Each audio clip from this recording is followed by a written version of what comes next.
아침 7시에 나가 새벽 2시에 들어오는 60대 여성이 있습니다. 그녀가 그렇게까지 일하는 이유, 바로 은퇴하지 못해서입니다. 여러분, 혹시 이런 생각 해보신 적 있으신가요? 난 그래도 정년까지는 일했으니 괜찮겠지. 그런데요, 경기도 수원에 사는 64세 윤명자 씨는 퇴직 후 택배 물류센터 야간 작업을 3년째 이어가고 있습니다. 정년 퇴직했지만 연금으로는 월세와 약값조차 감당할 수 없어 매일 밤 400개 넘는 박스를 나르고 있다고 합니다. 누가 봐도 열심히 살았던 인생인데 왜 그녀는 은퇴하지 못했을까요? 지금 대한민국엔 900만 명이 넘는 50대, 60대 베이비부머 세대가 존재합니다. 그리고 이들 중 많은 이들이 퇴직 후에도 또 다른 일자리를 찾아 거리로 나서고 있습니다. 혹시 여러분도 나만은 아닐 거야라고 생각하고 계시진 않으신가요? 이 영상에서는 우리가 미처 준비하지 못한 은퇴 없는 대한민국의 진짜 민낯을, 그리고 그 속에서 살아가는 수많은 5060 세대의 현실을 여러분과 함께 들여다보려 합니다. 놓치시면 후회할 이야기입니다. 지금 시작합니다. 본격적인 영상 시작 전에 구독과 좋아요는 영상 제작에 정말로 큰 힘이 됩니다. 또한 오늘의 영상에는 위에 말씀드린 내용과 관련된 대한민국에서 일어나고 있는 비참한 사례 한 가지와 그와 반대되는 사례를 소개해드리겠습니다. 여러분들이 다 들어보시고 어느 쪽이 내가 원하는 노후의 인생인지 생각해 보시는 시간이 되시기 바라겠습니다. 퇴근 후 집에 돌아오면 오전 9시쯤 온몸이 뻐근하고 발바닥은 얼얼하다. 그래도 그는 샤워를 하고 따뜻한 커피 한 잔을 내린다. TV를 켜놓고 낡은 소파에 앉는 시간, 그것이 그가 유일하게 느끼는 여유다. 소파는 아내가 살아있을 때 함께 고른 갈색 가죽 소파였다. 이제는 쿠션이 꺼지고 가죽은 해졌지만 그는 절대 이 소파를 버릴 수 없다. 아내가 여기 앉아 창밖 보면서 하던 말들이 아직도 들려요. 우리도 나중에 제주도 놀러 가자, 애들 다 크면. 근데 애들은 크긴 했는데 제주도는 못 갔어요. 그의 하루 중 가장 긴 시간은 오후다. 일은 끝났지만 쉴 수 없다. 마음을 쉬게 하는 일이 없기 때문이다. 하루에도 몇 번씩 스마트폰으로 일자리 앱을 켠다. 하지만 60세 이하 혹은 남자 제외, 주말 근무 가능자라는 문구가 붙은 채 문은 또 닫힌다. 이웃 아주머니는 복지관 청소라도 알아보라고 했지만 정씨는 이미 거기에도 이력서를 넣었다. 서류에서 떨어졌다. 그는 허탈하게 웃으며 말한다. 이젠 청소도 경쟁이에요. 다들 먹고 살기 바쁘니까. 정부에서 발표한 2025년 시니어 고용 활성화 정책도 그에겐 먼 이야기처럼 느껴진다. 말은 많은데 실제로는 우리가 어디서 어떻게 신청해야 할지도 모르겠어요. 나이 많으면 일자리가 있다더니 막상 없어요. 그냥 뉴스에 나오는 얘기 같아요. 그는 오늘도 신문 배달을 끝내고 아침 공기를 마신다. 구청 시절 입던 파란 점퍼를 껴입고 여전히 출근하듯 거리로 나선다. 사람들은 그가 은퇴한 사람이라고 생각하지 않는다.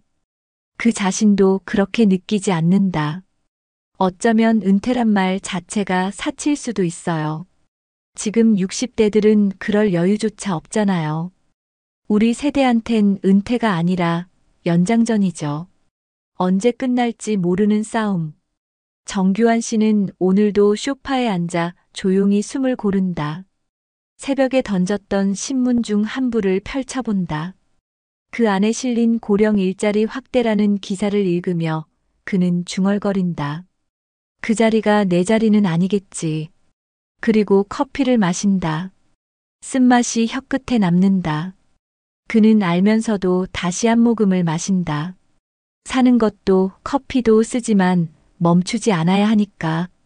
그래도 그는 내일 새벽에도 일어날 것이다. 자동차 소리 없는 골목길을 돌며 사람들의 문 앞에 조용히 신문을 놓을 것이다. 그는 누군가의 하루를 시작하게 해주는 사람이지만 정작 자신은 매일 그 하루의 끝에서 다시 출발한다. 그리고 밤이 오면 오래된 소파에 다시 앉는다. 등받이는 더욱 깊숙이 꺼지고 커피는 식어간다. 하지만 그는 여전히 묵묵히 앉아 있다. 그 자리가 자신이 아직 사라지지 않았다는 걸 증명해주기 때문이다. 정규환 씨는 가끔 5호선 전철을 타고 종로에 나간다. 그곳엔 예전에 함께 일하던 선배들이 가끔 모이는 조그만 국밥집이 있다. 몇 달에 한 번쯤 밥 한 끼 하시죠라는 연락이 오면 그는 꾸역꾸역 몸을 일으켜 지하철을 탔다. 하지만 그 자리는 늘 무거운 침묵과 짧은 안부 인사만 오간다. 잘 지내십니까? 뭐 그냥 그렇지요. 형님은 어디라도 나가세요? 신문 돌려요. 새벽에. 고생 많으시네.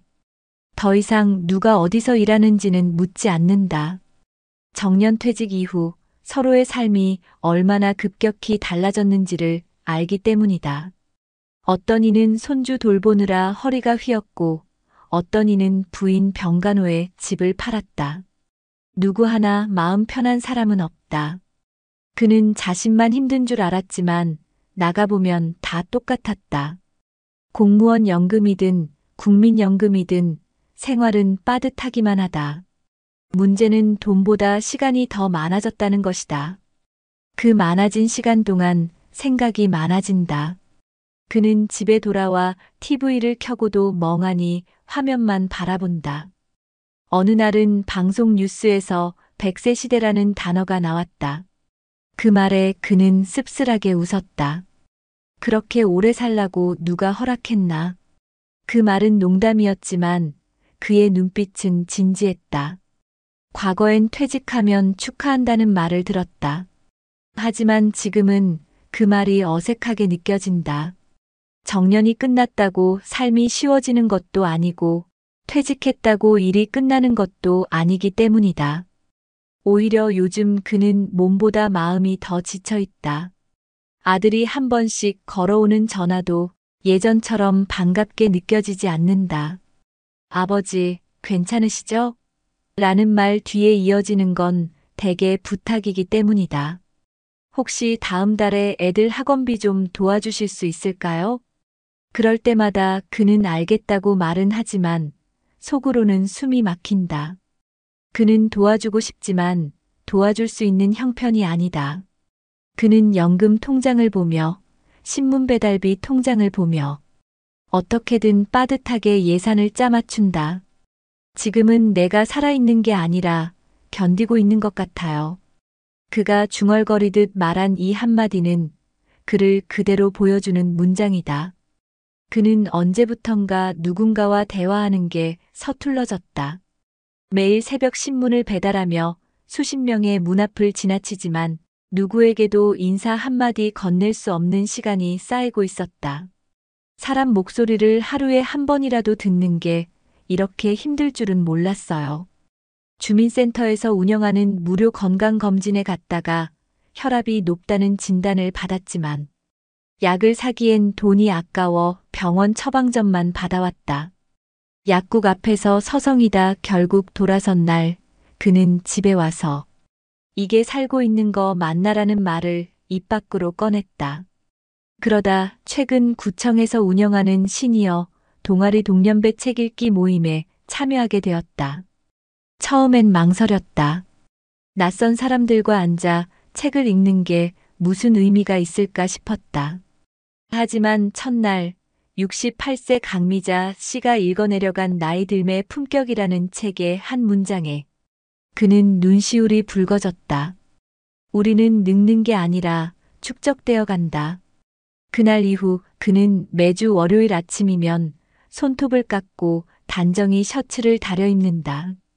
책 모임에 가는 날만큼은 자신이 다시 사회 속 한 사람이 된 것 같았기 때문이다.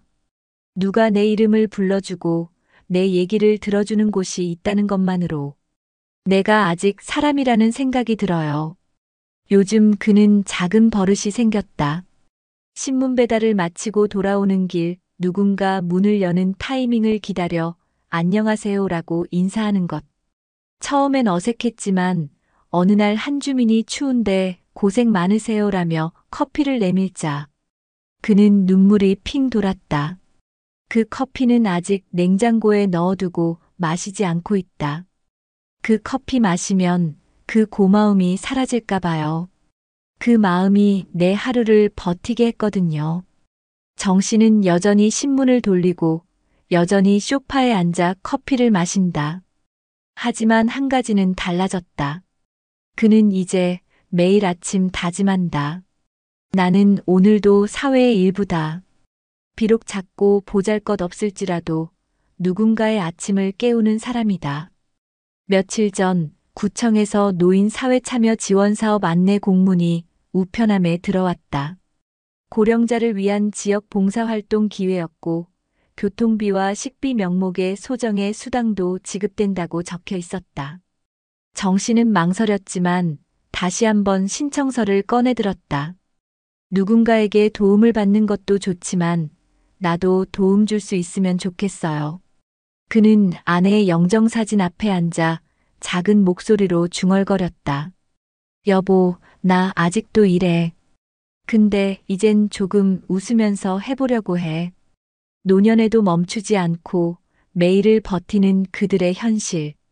그렇지만 그 속에서도 사람은 다시 연결되고 마음은 조금씩 회복된다. 은퇴는 끝이 아니라 또 하나의 시작이었다. 그는 내일도 새벽 공기를 가르며 신문을 배달할 것이다. 그 손엔 오늘보다 더 단단한 다짐이 쥐어져 있을 것이다. 조용히 방문을 닫고 신문 가방을 어깨에 맨다. 이제는 무거운 신문보다 마음의 무게가 더 크지만 그는 오늘도 걷는다. 걸음은 느려도 포기하지 않는 발걸음. 그것이 정규환 씨가 이 시대를 살아가는 방식이었다. 다른 건 몰라도요, 내 두 발로 하루를 시작할 수 있는 한 나는 아직 괜찮습니다. 그 말은 아마 우리 모두가 언젠가 되뇌게 될 말인지도 모른다. 바람이 차가운 새벽에도 손이 저려오는 계절에도 그는 묵묵히 한 집 한 집 신문을 놓고 간다. 그의 존재를 모를지라도 누군가의 문 앞에 놓인 신문 한 장이 이 사회에 여전히 필요한 노력의 흔적이라는 걸 그는 알고 있었다. 여러분 어떠시나요? 위의 사례는 정말 비참하고 서글픈 인생 아닌가요? 하지만 지금부터 소개해드리는 사례는 정반대의 선택으로 행복한 노후를 보내고 있는 분을 소개해드리겠습니다. 박윤석 씨는 올해 65이다. 은퇴한 지는 벌써 5년이 지났지만 그는 여전히 하루하루가 바쁘다. 출근하지 않아도 되는 삶은 여유롭지만 그의 하루는 규칙적이다. 아침 6시에 일어나 따뜻한 물로 샤워를 하고 아내와 함께 간단한 식사를 한다. 그리고 오전 8시가 되면 늘 가던 마을 도서관으로 향한다. 그곳에서 그는 독서 모임을 운영하고 때때로 은퇴자들을 위한 재무 상담도 진행한다. 그가 직접 만든 엑셀표와 가계부는 도서관에서도 공유되고 있을 정도다. 그의 이런 일상은 어느 날 갑자기 만들어진 것이 아니다. 그는 50대 초반부터 은퇴를 준비했다. 연금만으로는 부족하다는 걸 너무 일찍 알았죠. 그는 대기업을 다니며 매달 일정 금액을 국민연금 외에 개인연금에 적립했고 회사에서 제공하는 퇴직연금 제도도 적극 활용했다. 더불어 투자에 대한 공부도 게을리하지 않았다. 무리한 부동산 투자나 주식 몰빵은 피했다. 대신 그는 매달 일정 금액을 국내 ETF에 자동이체했고 임대 수익을 위한 소형 원룸 하나를 아파트 대신 선택했다. 수익보다 안정이 우선이었어요. 욕심내지 않고 매달 70만 원만 들어오면 충분하다고 생각했죠. 그의 이 전략은 지금의 노후를 만들었다. 박 씨의 또 다른 준비는 사람 관계였다. 은퇴 후 고립되지 않기 위해 그는 일주일에 한 번은 꼭 모임을 만들었다. 골프, 등산 같은 고가의 취미는 피하고 동네 책 모임, 자원봉사, 걷기 모임에 참여했다. 그 모임에서 만난 사람들과 지금까지도 정기적으로 연락하며 지낸다. 노후엔 돈보다 사람이 더 소중하단 말 진짜예요. 경제적 준비는 물론 건강도 미리 대비했다. 40대 중반부터 금연했고 음주는 일주일에 맥주 2잔으로 줄였다. 걷기 운동을 하루도 빼먹지 않고 정기 건강검진은 스스로 비용을 내서라도 매년 받았다. 그 덕분에 60대가 된 지금도 혈압이나 콜레스테롤 수치 하나 문제없이 매일 30분 이상 도서관 책상에 앉아 글을 쓰고 사람들과 이야기를 나눌 수 있다. 그의 아내 최영숙 씨 역시 함께 노후를 설계한 동반자였다. 그녀는 박 씨가 준비하는 모든 과정에 동참했다. 남편 혼자 돈 모으는 게 아니라 우리 둘이 인생을 모으고 있었어요. 그 말처럼 두 사람은 사소한 소비 하나까지 상의했고 백화점 대신 재래시장을 찾으며 노후를 함께 그려왔다. 이 부부는 자녀들에게 무리한 기대를 하지 않았다. 결혼 자금도 일부만 도와주고 나머지는 자녀가 스스로 해결하도록 했다. 부모가 희생해서 자식 잘 되면 좋지만 그게 늘 행복으로 돌아오진 않더라고요. 그의 말에는 약간의 아쉬움도 섞여 있었지만 동시에 자기 인생을 포기하지 않겠다는 단호함도 있었다. 지금 그는 매달 국민연금으로 약 80만 원, 개인연금으로 약 90만 원, 그리고 임대 수익으로 70만 원을 받는다. 세금과 보험료를 제하고 나면 실수령은 월 220만 원 안팎. 남들은 적다고 할 수도 있지만 부부가 검소하게 살면 충분하다는 게 박 씨의 생각이다. 무엇보다 중요한 건 그가 돈을 위해 일하지 않아도 된다는 점이다. 일하지 않아도 되지만 하고 싶어서 뭔가를 하는 건 기분이 완전히 달라요. 그는 도서관에서 아이들에게 책을 읽어주고 노인복지센터에서 후배 은퇴자들에게 자신의 경험을 나눈다. 어느 날 그가 다니는 걷기 모임에서 새로 들어온 58세의 이모 씨가 물었다. 선배님은 어떻게 이렇게 여유롭게 사세요? 저희는 퇴직이 무섭기만 한데요. 그는 잠시 생각하다가 웃으며 말했다. 저도 겁났죠. 근데 겁나니까 준비했어요. 미리 시작하면 덜 무섭습니다. 그는 지금도 준비를 멈추지 않는다. 노후 이막을 위한 돌봄 주택도 관심 있게 지켜보고 있고 지역 커뮤니티에서 운영하는 텃밭 프로그램에도 참여하고 있다. 최근엔 마을 신문에 기고도 시작했다. 내가 배운 걸 나눌 수 있다는 것. 그게 제일 큰 보람이에요. 그가 가장 자주 하는 말은 지금도 늦지 않았습니다이다. 이 말에는 그가 살아온 모든 시간이 담겨 있다. 60세에 퇴직하더라도 앞으로 30년은 더 살아야 하잖아요. 30년을 아무 계획 없이 버티기엔 너무 긴 시간이죠. 주변 사람들은 그를 보면 참 부럽다고 한다. 하지만 그는 그런 말을 들을 때마다 조심스럽게 웃는다. 부럽다는 말보다 따라 해보겠다는 말이 더 듣기 좋아요. 왜냐면 이건 누구나 가능한 준비였거든요. 그는 자녀들에게도 말한다. 너희는 아빠보다 더 잘 준비해야 해. 요즘은 90세까지는 기본이라더라. 내 인생의 후반전도 멋지게 살아야지. 요즘 그는 마을 강당에서 시니어 재무 코칭을 진행한다. 매달 2회 60세 이상 주민 10여 명이 모여 노후 재정 계획을 세운다. 박 씨는 엑셀 파일을 띄우고 말한다. 이건 제 실제 가계부입니다. 식비, 통신비, 건강보험료, 여가비 모두 나눠서 적으세요. 사람들은 놀란다. 그 정밀함에, 그리고 그 솔직함에. 며칠 전 그는 아내와 함께 동네 산책을 하다가 벚꽃이 흐드러지게 핀 공원에 멈춰 섰다. 이런 풍경을 함께 볼 수 있는 것만으로도 행복하다고 말하는 아내의 손을 그는 살며시 잡았다. 그 순간 그는 확신했다. 과거 수십 년간의 준비와 절제가 바로 이 순간을 위해 존재했던 것임을.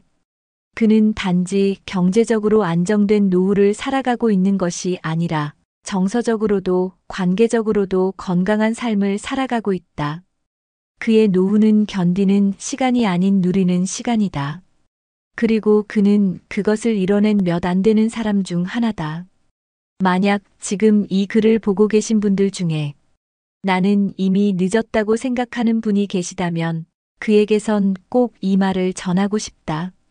지금부터가 시작입니다. 하루를 잘 쌓으면 인생은 달라집니다. 그의 이 말이 여러분의 가슴 속에도 남기를 바란다.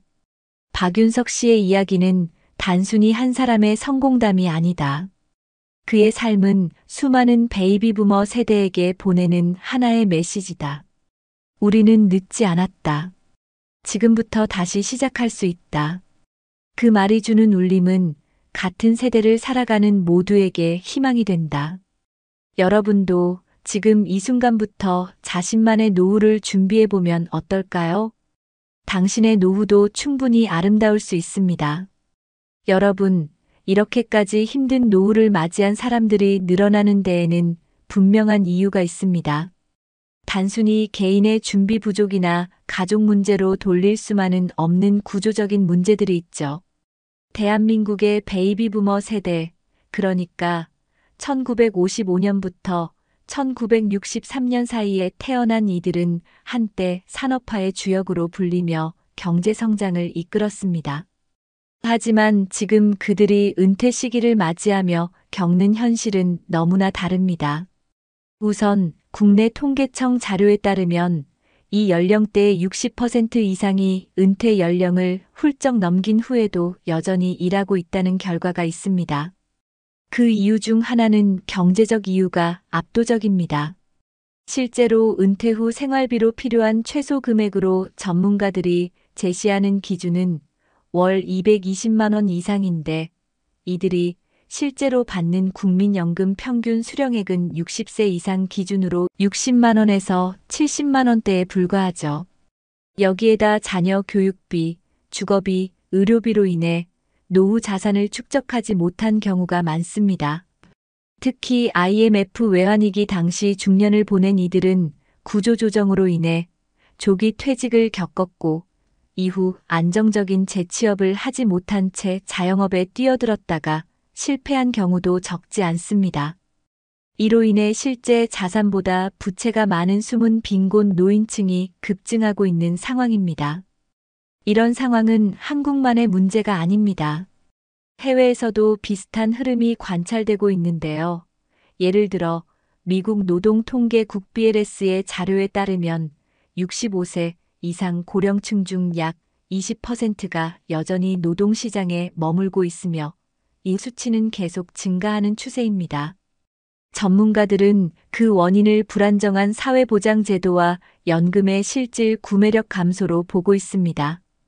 특히 세계적으로 고령화가 빨라지는 국가들일수록 이 문제가 두드러지는데 일본의 경우 70세 이상 고령층 중 절반 가까이가 일정한 형태의 노동에 종사하고 있다고 합니다. 한국도 다르지 않습니다. 베이비부머 세대의 대부분은 퇴직 이후 국민연금 외에 별다른 소득이 없으며 자영업 실패나 부동산 투자 실패로 인해 기대했던 노후 자산이 빠르게 소진되는 경우가 많습니다. 실제로 한 해외 재무학 저널에 실린 연구에서는 은퇴 후 자산 감소 속도가 예상보다 훨씬 빠르게 진행되며 연금 소득만으로는 평균 수명을 감당하기 어렵다는 분석이 나오기도 했죠. 게다가 100세 시대에 접어들며 은퇴 후 30년이라는 개념은 이제 현실이 되었습니다. 그런데 그 긴 시간을 준비 없이 맞닥뜨린다는 것은 마치 무방비 상태로 거대한 파도를 마주하는 것과 같습니다. 그동안의 직장 생활에서는 월급이라는 안전망이 있었지만 은퇴 후에는 모든 것이 스스로 감당해야 할 몫이 되죠. 특히 중장년층은 가족을 부양하느라 자신을 돌볼 겨를이 없었고 자녀의 결혼과 주택 마련까지 떠맡으면서 정작 본인의 노후 준비는 뒷전이 된 경우가 허다합니다. 전문가들은 지금이라도 늦지 않았다고 말합니다. 그들은 공통적으로 소비 구조를 재편하고 지역사회와 연결돼 있는 삶을 설계하라고 조언합니다. 또한 베이비 부머 세대의 사회적 고립 문제는 노후의 심리적 건강까지 영향을 미친다고 경고합니다. 결국 노후를 지켜줄 진짜 자산은 경제적 수단과 함께 사회적 관계망이라는 거죠. 이 모든 것이 하나로 연결되어 있을 때 은퇴 이후의 삶도 비로소 존엄할 수 있습니다. 또한 해외에서는 노동 후반기 설계라는 개념이 널리 퍼져 있습니다. 단순히 퇴직 후 쉬는 것이 아닌 본인의 경험과 기술을 바탕으로 새로운 형태의 일을 찾고 사회에 기여하며 자아실현까지 이어가는 구조를 장려하고 있는 것이죠. 우리 사회도 이제는 이런 방향으로 전환해야 한다는 목소리가 커지고 있습니다. 노후가 불안한 것이 당연한 시대는 이제 지나가야 합니다. 누구나 당당하게 스스로 선택하는 은퇴 이후 삶을 살아갈 수 있어야 합니다. 그 시작은 현실을 직시하는 것에서부터 출발합니다. 지금 여러분의 상황은 어떠신가요? 지금이 바로 준비해야 할 시간입니다. 이제라도 방향을 바꿔야 합니다. 나의 남은 20년, 30년을 위해 말이죠. 지금 이 순간이 여러분의 인생을 바꾸는 터닝 포인트가 될 수 있습니다. 여러분, 지금까지의 이야기를 들으시며 어떤 생각이 드셨나요? 그렇다면 이제 이 상황을 조금이라도 바꿔보기 위해 우리가 실질적으로 할 수 있는 일은 무엇일까요? 전문가들은 가장 먼저 은퇴 이후에도 지속 가능한 삶의 구조를 고민해야 한다고 말합니다. 무조건 일자리를 구하라는 이야기가 아닙니다. 내가 가진 경험과 역량을 어떻게 사회와 다시 연결할 수 있을지를 찾는 것이 먼저라는 거죠. 실제로 우리나라 각 지자체에서는 이런 움직임을 조금씩 만들어가고 있습니다. 예를 들어 서울시는 50플러스 재단을 통해 50세 이상 중장년층에게 생애 재설계 교육과 재취업 프로그램을 제공하고 있으며 무료로 상담과 강의를 들을 수 있는 기회가 열려 있습니다. 부산시는 신중년 경력형 일자리 사업을 통해 퇴직한 중장년의 경력을 활용한 지역사회 공헌 활동을 지원하고 성과에 따라 인건비도 일정 수준 보전해주고 있죠. 또 대구시에서는 노인 일자리 전담기관인 대구 시니어 클럽이 운영되며 공공형 일자리뿐 아니라 시니어 창업 지원까지 연결하고 있습니다. 이런 지역 단위의 프로그램은 아직 전국적으로 알려지지 않아 참여율이 낮은 경우도 있지만 실제로 참여해본 이들은 내가 다시 사람으로 대접받는 느낌이었다고 말할 정도로 긍정적인 변화를 느낀다고 합니다. 특히 자존감 회복과 사회적 관계망의 재구축이라는 측면에서 큰 역할을 하죠. 전문가들은 이러한 프로그램이 더욱 확대되어야 하며 노인이 단순히 보호받는 대상이 아니라 사회의 한 구성원으로 존중받으며 기여할 수 있는 구조를 만들어야 한다고 강조합니다. 해외에서도 우리와 비슷한 고민을 가진 국가들이 이미 다양한 방안을 실행 중입니다. 예를 들어 독일은 고령층의 노동 참여를 장려하기 위해 정년 연장을 선택할 수 있도록 유연한 제도를 마련했고 일정 나이 이상이 되더라도 계속 일하고 싶어 하는 사람들을 위한 세금 감면 제도까지 시행하고 있습니다. 일본 역시 생애연 역사회를 목표로 70세까지 일할 수 있도록 고용안정지원금과 기업 인센티브를 제공하고 있습니다. 미국의 경우에는 시니어 인턴십 프로그램을 도입해 55세 이상 고령자가 일정 기간 동안 기업에서 일해보고 정규직으로 전환될 수 있는 기회를 마련해주고 있습니다. 이런 해외의 사례들은 우리에게도 분명한 시사점을 줍니다. 무작정 은퇴를 미루는 것이 아니라 내가 주도적으로 노년의 삶을 설계할 수 있도록 사회 전체가 돕는 구조를 만드는 것, 그것이 핵심입니다. 그렇다면 우리 각자는 지금 어떤 선택을 해야 할까요? 우선 여러분이 살고 있는 지역의 노인 복지 정책이나 신중년 지원 사업을 한번 검색해 보는 것만으로도 큰 차이를 만들 수 있습니다. 요즘은 주민센터나 복지관에서도 정기적으로 상담을 제공하고 다양한 활동 프로그램이 안내되고 있으니 적극적으로 문을 두드려 보세요. 또한 가능하다면 자신이 좋아했던 일이나 잘했던 분야에 대한 교육을 다시 시작해 보는 것도 좋은 선택입니다. 지금은 평생학습이 당연한 시대입니다. 60대에 대학을 입학하는 분들도 적지 않고 인터넷 강의를 통해 언제든지 배움의 기회를 누릴 수 있죠. 무엇보다 중요한 건 지금이라도 늦지 않았다는 마음입니다. 너무 늦었다고 생각해 아무것도 하지 않는다면 그게 진짜 위험한 선택일 수 있습니다. 여러분의 노후는 아직도 수십 년이 남아 있습니다. 이 시간을 무기력하게 흘려보낼 수도 있고 새롭게 설계해 다시 일어설 수도 있는 거죠. 인생은 끝나는 순간까지 가능성이 있는 여정입니다. 그러니 주저하지 마세요. 작지만 현실적인 준비를 시작하세요. 한 걸음 내딛는 것만으로도 분명한 변화가 시작될 겁니다. 여러분의 삶은 여전히 소중하고 충분히 바꿀 수 있습니다. 지역사회, 국가, 그리고 여러분 스스로가 함께 이 문제를 마주하고 나아간다면 누구나 존엄한 노년을 살아갈 수 있습니다. 지금 이 순간부터가 바로 그 시작입니다. 혹시 이런 정보들이 낯설게 느껴지시나요? 걱정하지 마세요. 중요한 건 완벽하게 아는 것이 아니라 지금 시작하는 겁니다. 오늘 이 영상이 여러분의 노후를 바꾸는 첫걸음이 되었으면 좋겠습니다. 바람이 분다. 내가 잠시 멈추었던 자리에도 다시 햇살이 들고 다시 꽃이 핀다. 여러분, 어떠셨나요? 우리가 처음 들었던 그 이야기, 퇴직 후 허탈한 마음으로 새벽 인력 시장에 나가야 했던 64세의 이수철 씨는 결국 몸이 버티지 못하고 쓰러졌습니다. 평생 가족을 위해 살아왔지만 정작 본인을 위한 준비는 단 한 번도 해본 적 없었습니다. 그렇게 한평생을 다 주고도 아무도 기다려주지 않는 세상 앞에서 그는 혼자였습니다.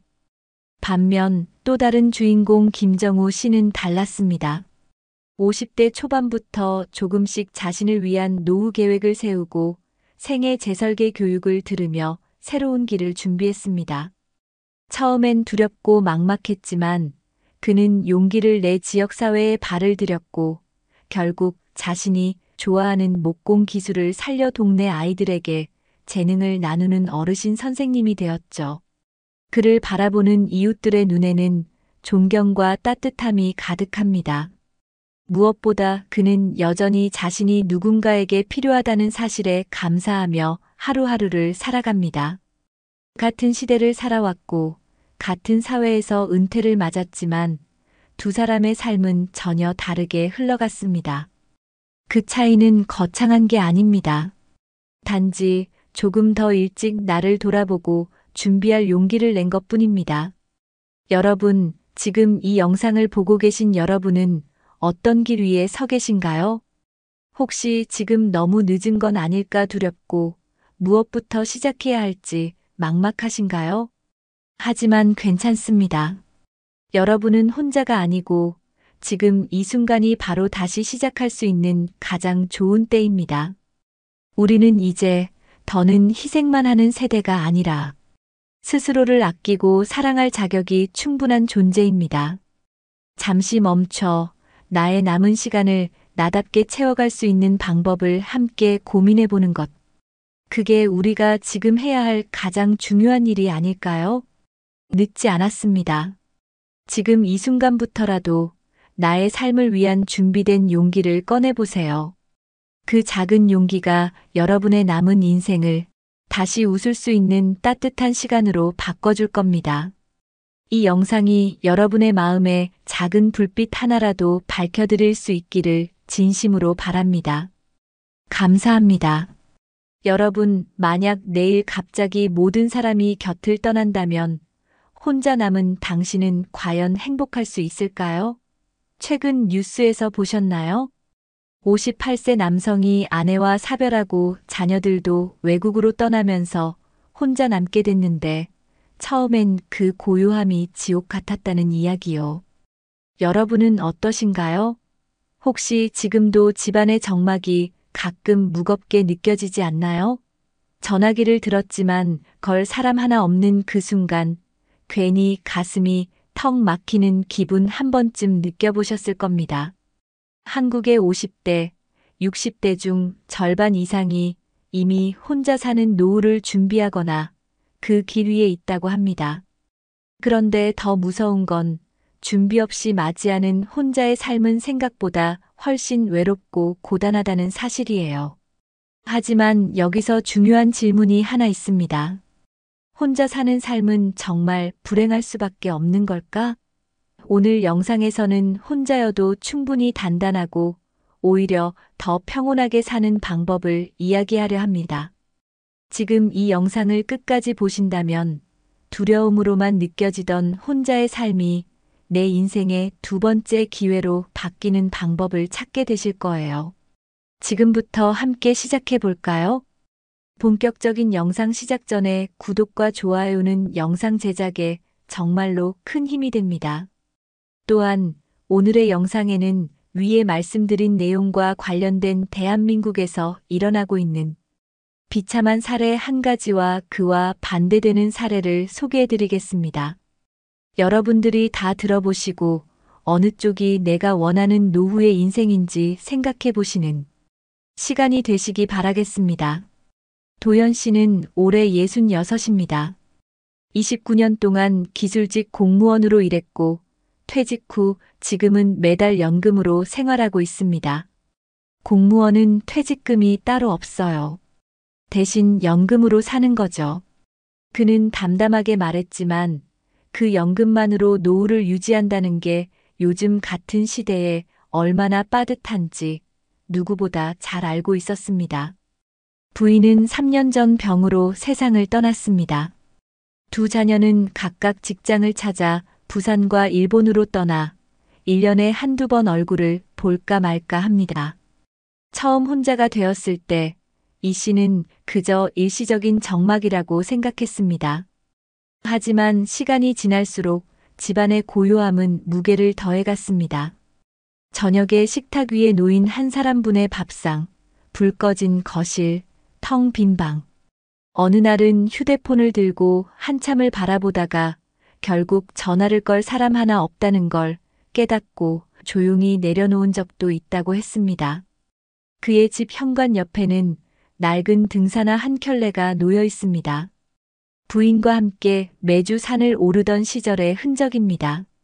퇴직하고 나면 같이 더 다니자던 사람이었는데 그 약속을 끝내 못 지켰죠. 손으로 등산화를 쓰다듬는 그의 손끝이 잠시 멈췄습니다. 하지만 그 등산화는 그에게 또 다른 시작의 신호가 되었습니다. 어느 날 그는 스스로에게 이렇게 말했습니다. 이대로 무너지면 안 되지. 내가 나를 챙겨야지. 처음엔 그저 집 근처 작은 언덕부터 걸었습니다. 숨이 차올라 몇 번을 멈춰섰고 집으로 돌아와서는 오히려 더 허무한 기분이 들기도 했습니다. 하지만 그는 매일 그 길을 나섰습니다.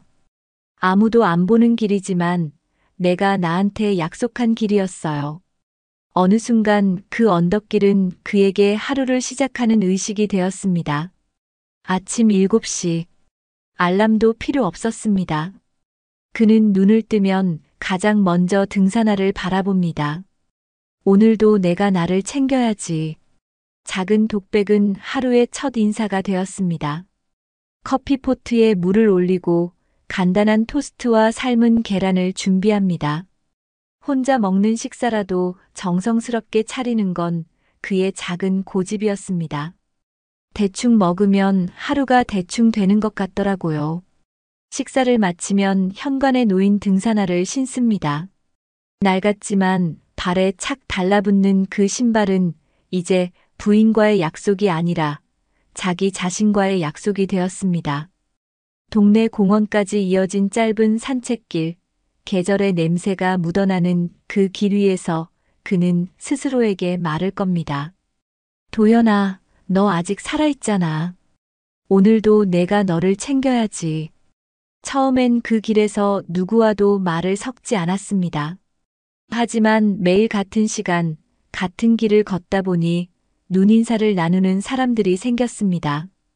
강아지를 산책시키는 할머니, 조깅하는 중년 남성, 그리고 매일 같은 벤치에 앉아 신문을 읽는 노신사. 어느 날은 벤치에 앉아 쉬다가 그 노신사와 자연스럽게 인사를 주고받았습니다. 오늘은 날씨가 좋네요. 아주 짧은 말이었지만 그날 집으로 돌아가는 길은 이상하게 덜 외로웠다고 했습니다. 하루 1시간의 산책은 점점 그를 바꾸기 시작했습니다. 집으로 돌아오면 거실의 정막이 전과 달리 다르게 들렸습니다. 더 이상 무겁지 않았습니다. 그는 작은 공책을 꺼내 오늘 본 하늘, 길에서 만난 사람, 그리고 느낀 감정을 적기 시작했습니다. 누구에게 보여줄 것도 아닌데 이상하게 마음이 편해지더라고요. 이 씨는 어느 날 스스로를 위해 작은 선물을 샀습니다. 새 등산화였습니다. 낡은 신발은 여전히 현관 한쪽에 두었지만 새로운 신발을 신고 첫 발걸음을 내딛는 날은 이상하게 가슴이 뛰었다고 했습니다. 부인과의 추억은 그 낡은 신발에 두고 이건 내 새로운 시작이라고 생각했어요. 그는 혼자라는 사실이 더 이상 무너짐의 이유가 되지 않도록 매일을 조심스럽게 쌓았습니다. 등산화 끈을 묶는 소리, 새벽 공기의 냄새, 식탁 위 작은 한 끼. 이 평범한 순간들이 그의 하루를 지탱하는 기둥이 되었습니다. 사람은 혼자라서 무너지는 게 아니라 혼자라는 감정을 다루지 못해서 무너지는 것 같아요. 그래서 매일 나한테 말해요. 혼자 있어도 혼자 있지 않기로 하자. 그의 집은 여전히 조용합니다. 하지만 그 정막은 더 이상 고립이 아닙니다. 그 속엔 스스로를 챙기는 작은 울림이 들어 있습니다. 봄이 지나 여름이 올 때쯤 이도현 씨의 하루는 조금 더 단단해졌습니다. 여전히 혼자였지만 그 고요함 속에서 스스로를 챙기는 일에 익숙해지고 있었습니다. 그는 매일 산책 후 공원 근처 작은 카페에 들렀습니다. 늘 같은 자리에 앉아 창밖을 바라보며 커피를 마셨습니다. 어느 날 카페 주인이 웃으며 말을 걸었습니다. 항상 같은 시간에 오시네요. 이제 단골이세요. 그는 잠시 머뭇거리다 웃으며 대답했습니다. 제가 저한테 약속한 시간이거든요. 그 짧은 대화는 오랜만에 사람의 온기를 느끼게 했습니다. 그날 이후 그는 카페 주인과 날씨 이야기, 커피 맛 이야기 같은 소소한 대화를 나누기 시작했습니다. 집으로 돌아가는 발걸음은 전보다 훨씬 가벼웠습니다. 혼자 사는 건 사람이 없는 게 아니라 나한테 말을 걸어주는 사람이 없다는 게 더 힘든 거였구나. 그는 그렇게 깨달았습니다. 어느 토요일 아침 공원에서 그 노신사와 다시 마주쳤습니다. 이번에는 노신사가 먼저 말을 걸었습니다. 오늘도 빠지지 않으셨네요. 대단합니다. 이 씨는 웃으며 대답했습니다. 저 스스로랑 약속했거든요. 매일 이 길은 걸어야 한다고. 그 말을 들은 노신사는 고개를 끄덕이며 자신의 이야기를 꺼냈습니다. 그는 70대였고 부인과 사별한 후 5년 동안 혼자 살고 있다고 했습니다. 두 사람은 그날 벤치에 앉아 한참을 이야기했습니다.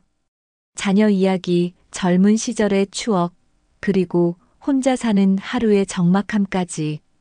그날 이후 두 사람은 자연스럽게 아침마다 같은 길을 걷게 되었습니다. 말이 많지 않아도 함께 걷는 발소리만으로도 이상하게 마음이 덜 외로웠습니다. 어느 날 노신사가 말했습니다. 혼자 사는 게 힘들긴 해도 이렇게 같이 걸을 수 있는 사람이 있다는 게 참 고맙네요. 이 씨는 잠시 멈춰서서 대답했습니다. 저도요. 혼자 있어도 혼자 있지 않기로 했어요. 그 문장은 그에게 점점 더 큰 울림으로 다가왔습니다. 집에 돌아와 낡은 등산화를 바라보며 그는 부인에게 속삭이듯 말했습니다. 나 잘하고 있지? 나 이제 혼자 있어도 괜찮을 것 같아. 시간이 흘러 가을이 되었을 때 그는 새로운 용기를 냈습니다. 동네 복지관에서 열리는 혼자 사는 중장년 모임에 참석한 겁니다. 처음에는 문 앞에서 한참을 망설였습니다. 하지만 안으로 들어갔을 때 그와 비슷한 눈빛을 한 사람들이 앉아 있었습니다. 첫 만남에서 특별한 이야기를 나눈 건 아니었습니다. 그저 자기소개와 간단한 안부. 하지만 그날 집으로 돌아와 그는 오래 잊고 있던 감정을 느꼈습니다. 나 혼자만 이런 게 아니구나. 그 후 그는 복지관에서 열리는 소모임에 꾸준히 참여했습니다.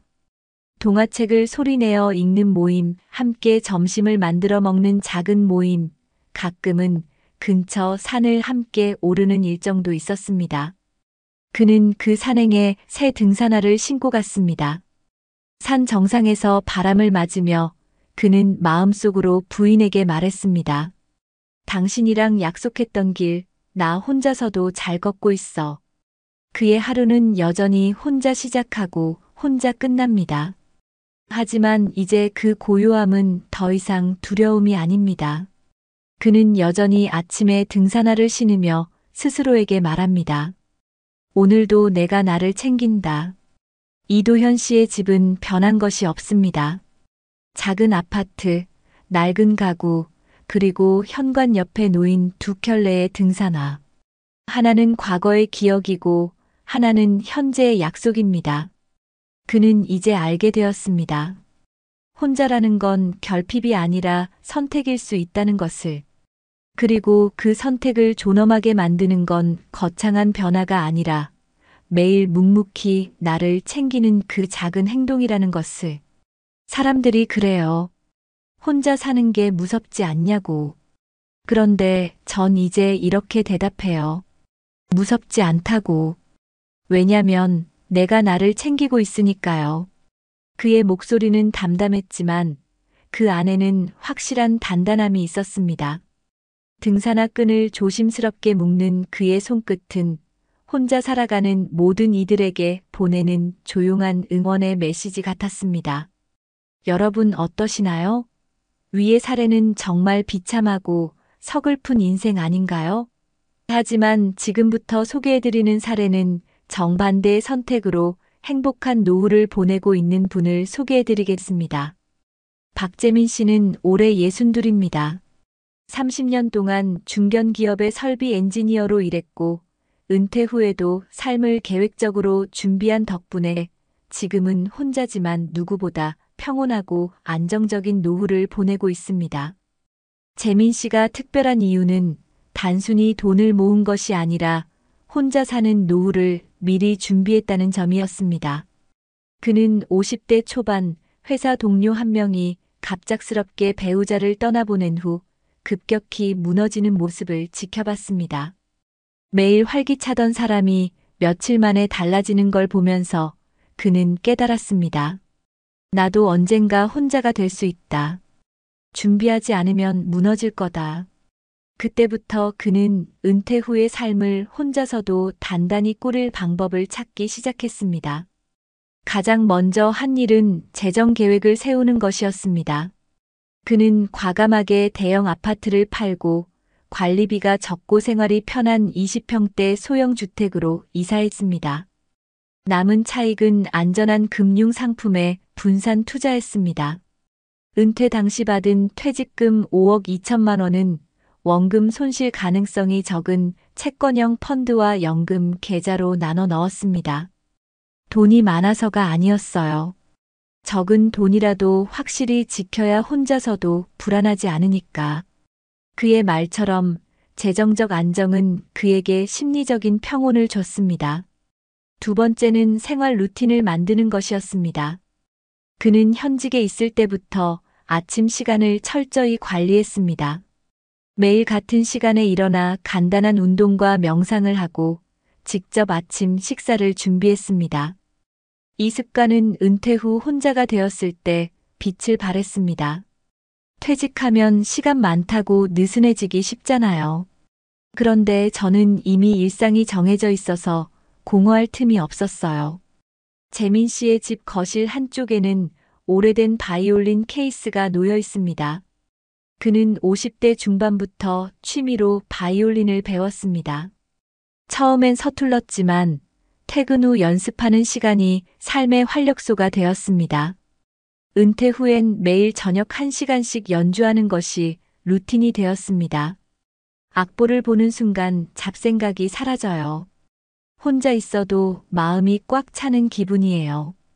하지만 그가 가장 잘한 선택은 관계의 설계였습니다. 그는 미리 주변 사람들과의 연결을 넓혀두었습니다.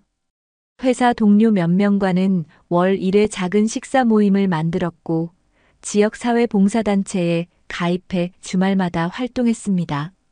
은퇴 후 처음 혼자가 되었을 때 그는 이미 자신을 지탱할 작은 연결망을 가지고 있었습니다.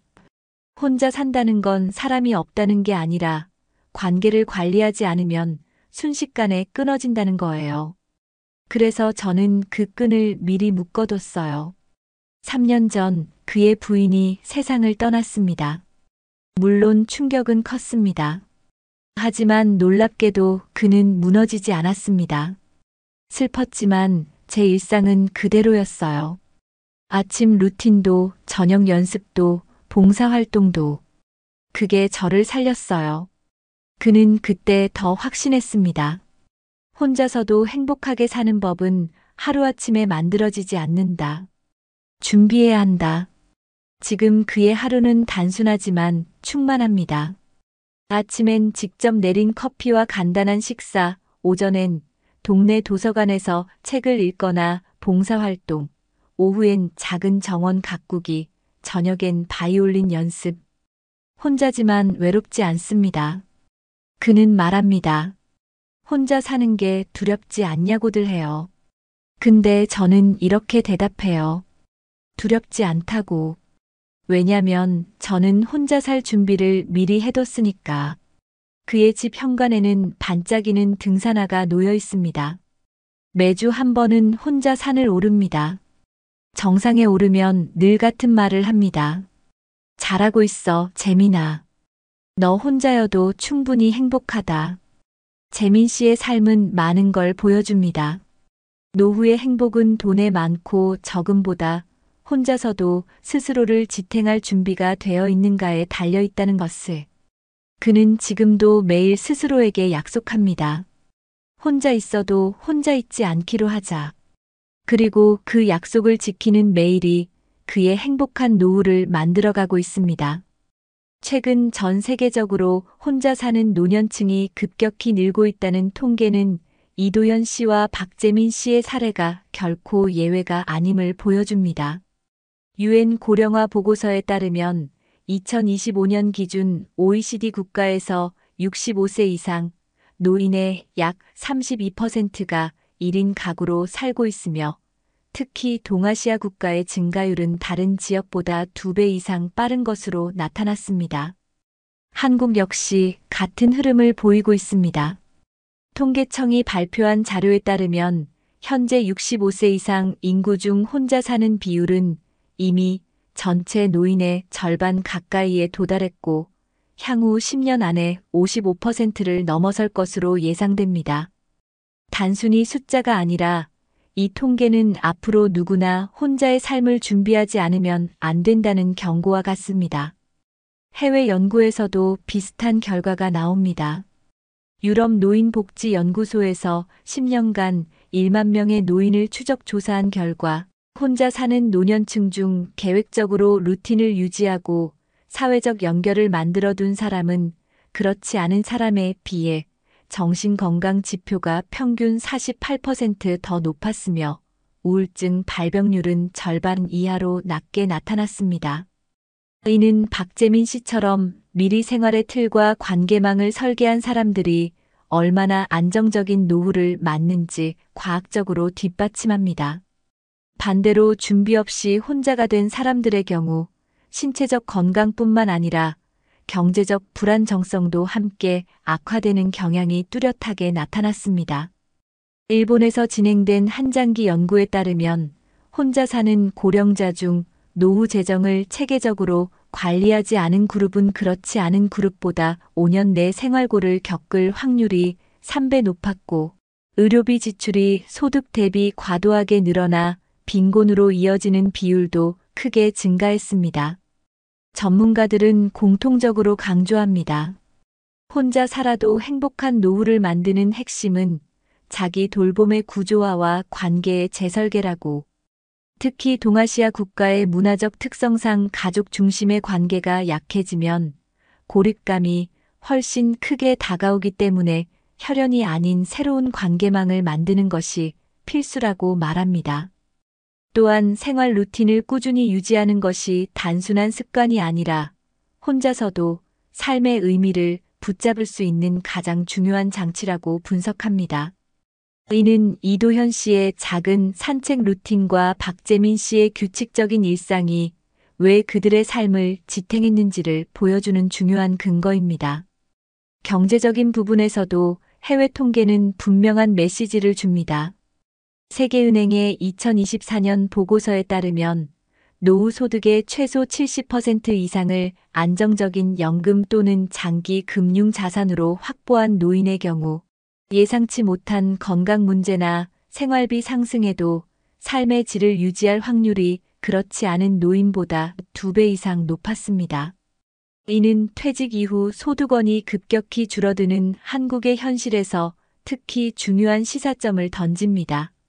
준비된 재정은 단순히 돈의 문제가 아니라 혼자서도 두려움 없이 하루를 보낼 수 있는 심리적 안전망이 된다는 겁니다. 연구들은 또 한 가지 흥미로운 사실을 보여줍니다. 혼자 사는 노인의 행복감은 주변에 몇 명의 사람이 있느냐보다 일상에서 반복적으로 나누는 짧은 연결의 빈도와 더 밀접하게 관련되어 있다는 점입니다. 마트 계산원과의 인사, 매일 걷는 길에서 만나는 이웃과의 짧은 대화, 복지관의 작은 모임 같은 연결이 삶의 만족도를 높이는 핵심 요인이라는 것이죠. 이는 재민 씨가 미리 관계망을 설계하고 봉사활동으로 연결을 넓힌 선택이 왜 그의 노후를 단단하게 만든지를 잘 보여줍니다.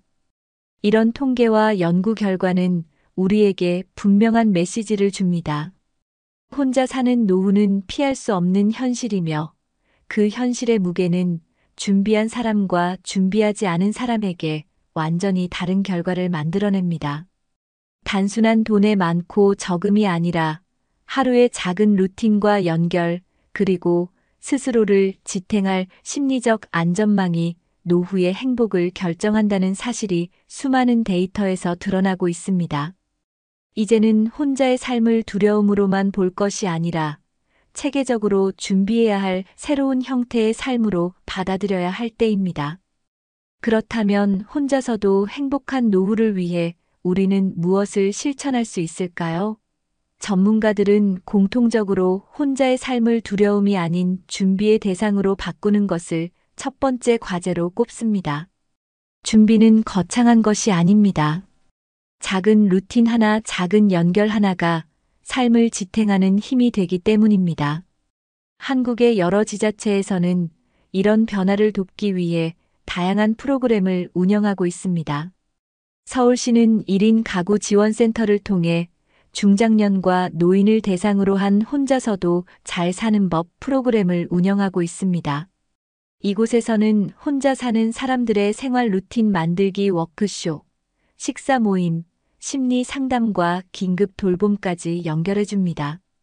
부산시는 중장년 희망 살림 교실을 열어 은퇴 후 재정 관리와 생활 습관 형성을 돕고 있으며 대구와 광주에서는 혼자 사는 노인 안전망 프로젝트를 통해 정기적으로 안부를 확인하고 지역 주민과의 연결을 만들어줍니다.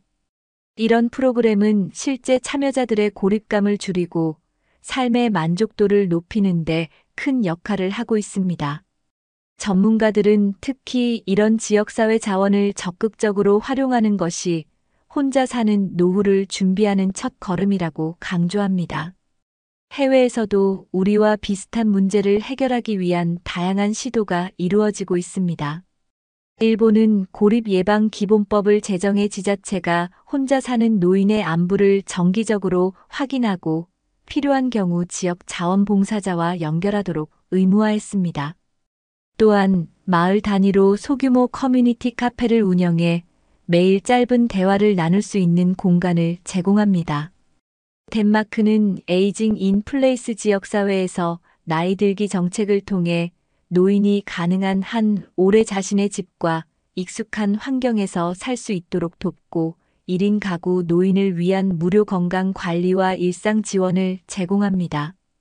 미국의 일부 주에서는 네이버 책 프로그램을 운영해 매일 아침 이웃이나 자원봉사자가 혼자 사는 노인에게 안부 전화를 걸어 고립을 막는 시스템을 갖추고 있습니다. 이런 해외 사례들은 우리에게도 중요한 시사점을 줍니다. 혼자서도 행복한 노후는 개인의 노력만으로 완성되지 않고 지역사회와 국가의 지원이 함께할 때 비로소 단단해진다는 것입니다. 그래서 우리는 두 가지를 동시에 실천해야 합니다. 첫째, 내 일상에 작은 루틴을 만들어 혼자서도 스스로를 챙기는 습관을 들이는 것. 아침마다 창문을 열고 바람을 느끼는 작은 행동, 하루 한 끼를 정성스럽게 차리는 태도가 그 시작이 될 수 있습니다.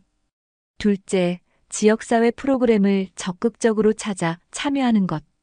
가까운 주민센터나 복지관, 1인 가구 지원센터에서 제공하는 활동은 단순한 취미를 넘어 관계의 끈을 이어주는 안전망이 됩니다. 전문가들은 말합니다. 혼자 사는 삶을 존엄하게 만드는 건 큰 변화가 아니라 작은 연결과 꾸준한 습관이다. 이제 선택은 우리에게 달려 있습니다. 혼자라는 단어가 두려움이 아닌 자유가 되도록 오늘부터 할 수 있는 작은 실천을 시작해 보세요. 그 길 위에서 우리는 혼자여도 충분히 단단하고 혼자여서 더 평온한 노후를 만들어 갈 수 있을 것입니다.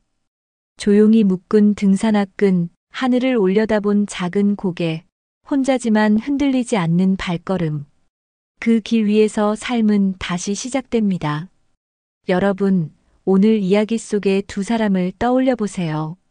준비 없이 혼자가 되어 무너질 뻔했던 이도현 씨와 미리 혼자의 삶을 설계해 평온한 노후를 맞은 박재민 씨. 한 사람은 정막 속에서 스스로를 다시 일으켜야 했고, 또 한 사람은 작은 준비 덕분에 혼자여도 두렵지 않은 길을 걸을 수 있었습니다. 두 사람의 차이는 돈에 많고 적음이 아니었습니다. 그것은 혼자서도 나를 지탱할 준비를 했는가라는 아주 사소한 선택에서 시작된 것이었습니다. 여러분의 현관에는 어떤 신발이 놓여 있나요? 아직 묶이지 않은 끈일 수도 있고 이미 수없이 걸은 낡은 신발일 수도 있습니다. 중요한 건 신발의 상태가 아니라 그 신발을 신고 어떤 내일을 걸어갈지 스스로 결정하는 우리의 마음입니다. 오늘이 늦었다고 생각하지 마세요. 내일 아침 작은 루틴 하나, 작은 연결 하나가 여러분의 삶을 완전히 바꿀 수 있습니다. 혼자여도 무너지지 않는 사람, 혼자라서 더 단단해지는 사람. 우리는 모두 그 길을 걸을 수 있습니다. 박재민 씨가 그랬던 것처럼 미리 준비해도 좋고 이도현 씨처럼 지금부터 다시 시작해도 괜찮습니다. 중요한 건 지금 이 순간 내가 나에게 건네는 그 한마디입니다. 괜찮아. 오늘도 내가 나를 챙길 거야. 여러분, 우리 모두 언젠가 혼자의 길을 걸을지 모릅니다. 하지만 그 길은 두려움의 길이 아니라 존엄과 자유를 배우는 길이 될 수 있습니다. 오늘부터 작은 준비를 시작해 보세요. 혼자라는 말이 더 이상 외로움이 아니라 나를 온전히 만나는 가장 소중한 시간이 되길 바랍니다. 그리고 그 길 끝에서 여러분의 삶이 이렇게 말할 수 있기를 바랍니다. 나는 혼자였지만 내 삶은 언제나 따뜻했습니다. 얼마 전 한 뉴스에서 충격적인 현실이 공개됐습니다. 부산에 사는 72세 이정호 씨는 평생 공장에서 일하며 자녀를 키워냈지만 은퇴 후 남은 돈은 3천만 원뿐이었습니다. 국민연금으로는 월 80만 원, 생활비는 턱없이 부족해 결국 새벽마다 쓰레기 분류 아르바이트를 하며 버티고 있다고 합니다. 그런데 이런 이야기가 결코 특별한 경우가 아니라는 사실 알고 계신가요? 최근 통계에 따르면 대한민국 70대 가구의 절반 이상이 저축액이 3천만 원도 되지 않고 10명 중 6명은 매달 생활비를 마련하기 위해 다시 일을 나가야 하는 상황에 처해 있다고 합니다. 평생을 성실히 살아왔는데도 노후에 돈이 없다는 이유만으로 하루하루가 고통으로 바뀌는 현실. 여러분은 과연 예외일까요? 이제 질문을 던져야 할 때입니다. 70대가 되면 과연 얼마의 자산이 있어야 불안하지 않은 노후를 보낼 수 있을까요? 오늘 이 영상을 끝까지 보신다면 그 답을 반드시 찾을 수 있을 겁니다. 본격적인 영상 시작 전에 구독과 좋아요는 영상 제작에 정말로 큰 힘이 됩니다. 또한 오늘의 영상에는 위에 말씀드린 내용과 관련된 대한민국에서 일어나고 있는 비참한 사례 한 가지와 그와 반대되는 사례를 소개해 드리겠습니다. 여러분들이 다 들어보시고 어느 쪽이 내가 원하는 노후의 인생인지 생각해 보시는 시간이 되시기 바라겠습니다. 서울 외곽의 오래된 아파트 12층 70세 윤성호 씨의 거실 한쪽에는 먼지가 쌓인 낡은 골프백이 서 있습니다. 한때는 회식 후 동료들과 함께 라운딩을 나갈 때마다 손에 들던 자랑거리였지만 이제는 벽에 기대어 조용히 시간을 견디고 있을 뿐이죠. 성우 아빠 저거 이제 버려야 하는 거 아니에요? 아내의 말에 윤 씨는 한참 동안 골프백을 바라보다가 천천히 고개를 저었습니다. 그냥 둬. 저거 보면 내가 그래도 한때는 부장이었다는 게 생각나잖아. 윤 씨는 30년 넘게 건설회사에서 부장으로 일했습니다.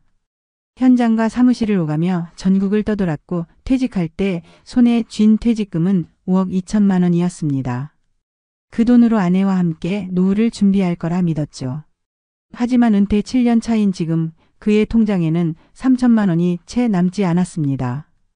은퇴 직후 아내와 나눈 대화가 아직도 생생합니다. 성호 씨, 이제 좀 쉬면서 살자. 여행도 가고 그동안 못한 거 하면서. 그래, 이제는 우리 둘만 생각하면 되잖아. 이 퇴직금이면 충분히 살 수 있을 거야. 그들은 계획대로 제주도로 한 달 살이를 떠났고 둘째 딸의 결혼 자금도 보탰습니다. 손주가 태어났을 때는 기쁜 마음으로 2천만 원을 내주었죠. 하지만 생활비는 예상보다 훨씬 빨리 빠져나갔습니다. 국민연금은 두 사람 합쳐 한 달 170만 원, 집 대출을 다 갚았다고 해도 병원비와 물가 상승은 생각보다 무거웠습니다. 아빠, 이번에 애들 학원비가 좀 빠듯해서 혹시 조금만 도와줄 수 있어요? 첫째 아들이 조심스레 말을 꺼냈을 때 윤 씨는 아무 말도 하지 못했습니다. 자신도 모르게 대답 대신 낡은 골프백을 만지작거렸죠. 그 안에는 아직도 오래된 골프공 몇 개와 다른 장갑이 들어 있습니다. 그때 느꼈던 건 돈이 줄어든다는 불안이 아니라 나를 필요로 하는 가족의 부탁을 들어줄 수 없을지도 모른다는 두려움이었습니다. 코로나가 끝난 후 물가는 빠르게 올랐습니다. 아내의 당뇨 치료비만 한 달에 30만 원, 윤 씨의 무릎 치료와 약값까지 합하면 의료비만 월 50만 원이 나갔습니다. 국민연금에서 빠져나간 돈을 빼면 생활비로 쓸 수 있는 돈은 120만 원 남짓. 그 돈으로 전기세, 가스비, 식비를 감당하는 건 거의 불가능에 가까웠습니다. 작년 겨울 아내와의 대화는 점점 현실적이 되었습니다. 성호 씨, 우리 통장에 남은 돈이 이제 4천만 원밖에 안 돼. 알아. 올해는 좀 아꼈으면. 아끼는 걸로는 안 돼. 이제 진짜 방법을 찾아야 해. 그날 밤 윤 씨는 거실에 혼자 앉아 오래된 골프백을 꺼냈습니다. 그 앞에 앉아 한참 동안 아무 말도 하지 못했습니다. 한때는 동료들과 함께 웃고 떠들던 시절이 담긴 물건. 하지만 지금은 내가 언제까지 버틸 수 있을까라는 질문을 던지는 상징이 되어 있었습니다. 얼마 전 손주가 놀러 왔을 때 골프백을 보고 물었습니다. 할아버지, 이거 뭐야? 장난감이야? 윤 씨는 잠시 멈칫하다가 웃으며 대답했습니다. 응, 할아버지가 젊을 때 제일 아끼던 거야. 근데 이제는 그냥 추억이지. 그 대답을 하고 나니 목이 메었습니다. 젊을 땐 자산이 많지 않아도 다시 벌 수 있었지만 70대가 된 지금은 다시라는 단어가 사라진 것 같았습니다. 남은 건 줄어드는 통장 잔고와 가족에게 말하지 못한 불안뿐이었습니다. 지난달 윤 씨는 처음으로 아내에게 이런 말을 꺼냈습니다. 여보, 혹시 우리 내가 다시 일 나가면 어때? 아내는 한참 동안 아무 말도 하지 않다가 고개를 끄덕였습니다. 당신 마음이 편하다면 우리 같이 버텨야지.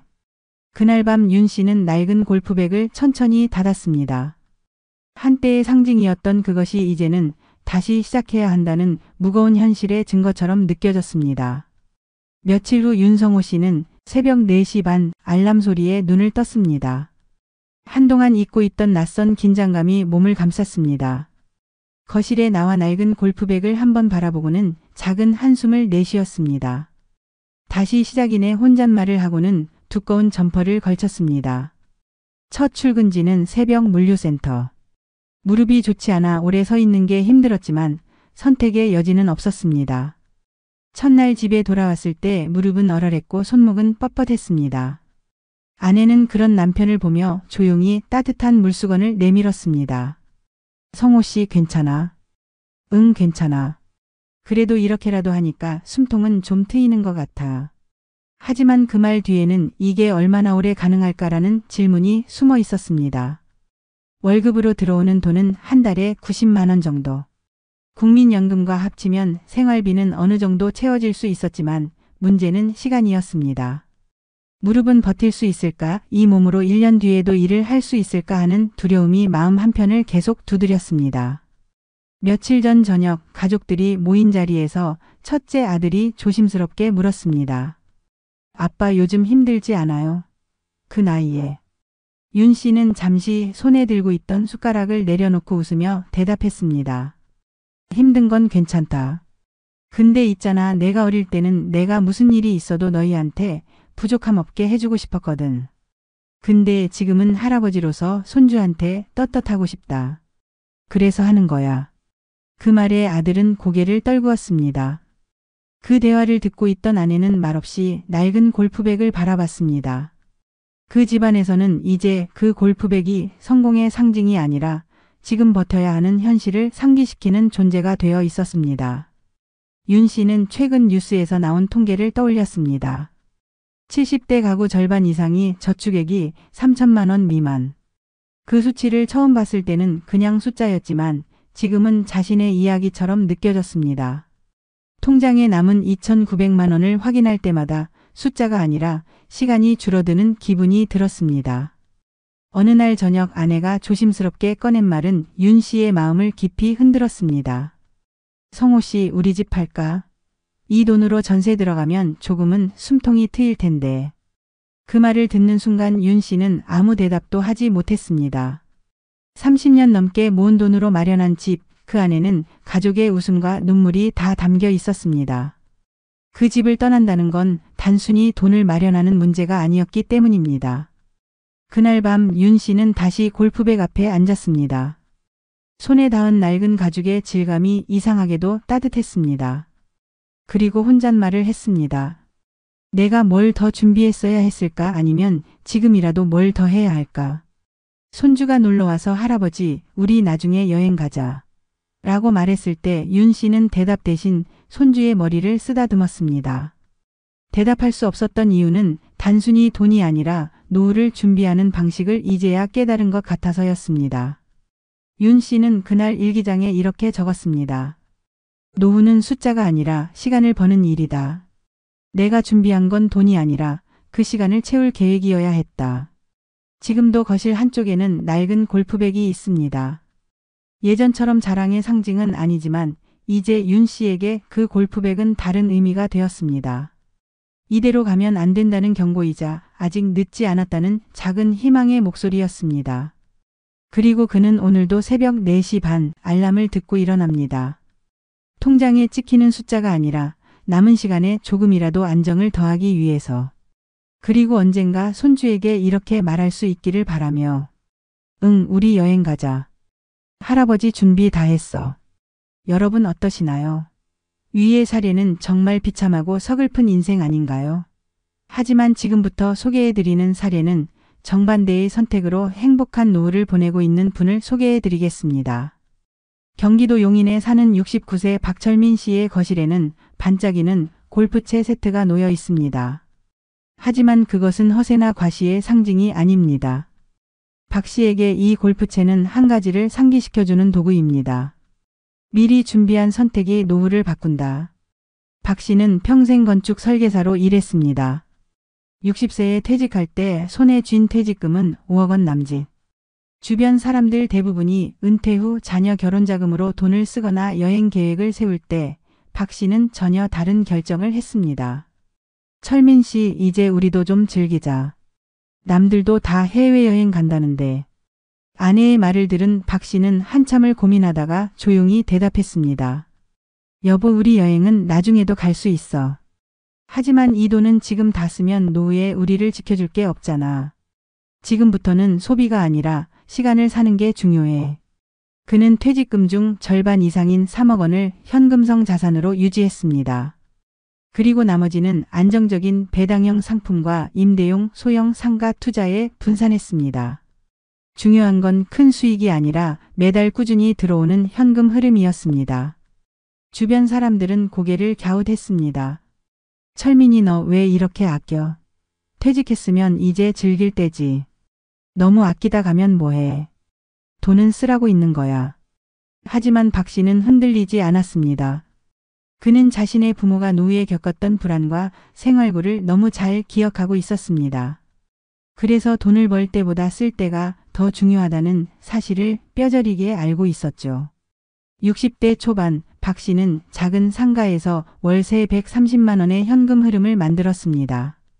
그리고 국민연금과 함께 합쳐 매달 약 300만 원 정도의 안정적인 생활비를 확보할 수 있었습니다.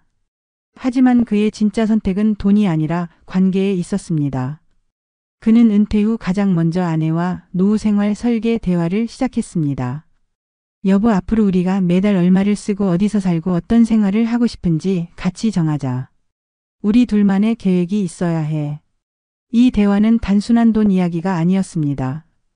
박 씨 부부는 함께 지출을 조정하고 건강검진 일정을 세우며 여행 계획도 지금이 아니라 앞으로 지속적으로 갈 수 있는 방법을 고민했습니다. 박 씨의 아내는 처음엔 답답하다고 느꼈지만 65세가 되었을 때 그 계획의 진가를 알게 되었습니다. 주변 친구들이 생활비 때문에 갈등을 겪거나 퇴직금이 빠르게 줄어드는 불안 속에서 힘들어할 때 박 씨 부부는 매달 일정한 현금 흐름과 계획된 지출 덕분에 평온함을 유지할 수 있었기 때문입니다. 여보, 있잖아.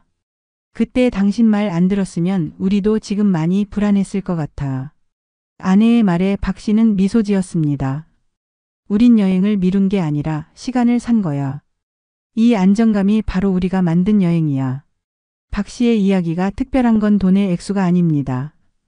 그는 주변 친구들보다 많은 자산을 가진 건 아니었습니다. 하지만 그의 노후는 안정적이고 무엇보다도 두려움이 없었습니다. 철민아, 너는 노후가 안 무섭냐? 솔직히 나는 통장 잔고 볼 때마다 심장이 내려앉는다. 박 씨는 잠시 생각하다가 이렇게 답했습니다. 무섭지. 하지만 나는 그 두려움을 10년 전에 샀어. 그때 준비한 덕분에 지금은 하루하루가 덜 떨려. 박 씨의 하루는 단순합니다. 아침에는 작은 텃밭에서 채소를 가꾸고 오후에는 아내와 산책을 합니다. 저녁에는 손주가 놀러와 함께 밥을 먹습니다. 돈이 많아서가 아니라 계획된 노후가 만들어준 평온함 덕분입니다. 그의 거실에 있는 반짝이는 골프채는 한때는 취미의 상징이었지만 지금은 그가 내린 선택을 보여주는 증거입니다. 그 골프채를 볼 때마다 그는 스스로에게 속삭입니다. 준비는 불안할 때 하는 게 아니라 평온할 때 하는 거야. 그래서 우리는 지금 웃을 수 있는 거야.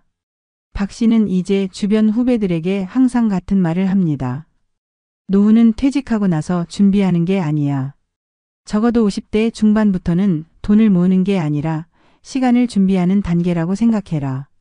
현금 흐름이 있으면 하루가 달라지고 하루가 달라지면 노후가 달라진다. 그는 여전히 검소하게 살지만 불안은 없습니다. 통장에 남은 돈보다 중요한 건 내일이 오늘과 다르지 않을 거라는 확신이라는 걸 알고 있기 때문입니다. 박 씨의 이야기는 결국 한 가지를 말합니다. 노후의 행복은 큰 돈에서 시작되는 게 아니라 두려움을 줄여주는 준비에서 시작된다는 것. 그리고 그 준비는 누군가의 특별한 능력이 아니라 지금 이 순간의 선택에서 시작할 수 있다는 걸 보여줍니다. 오늘도 그는 저녁 식탁에서 아내와 이렇게 대화를 나눕니다.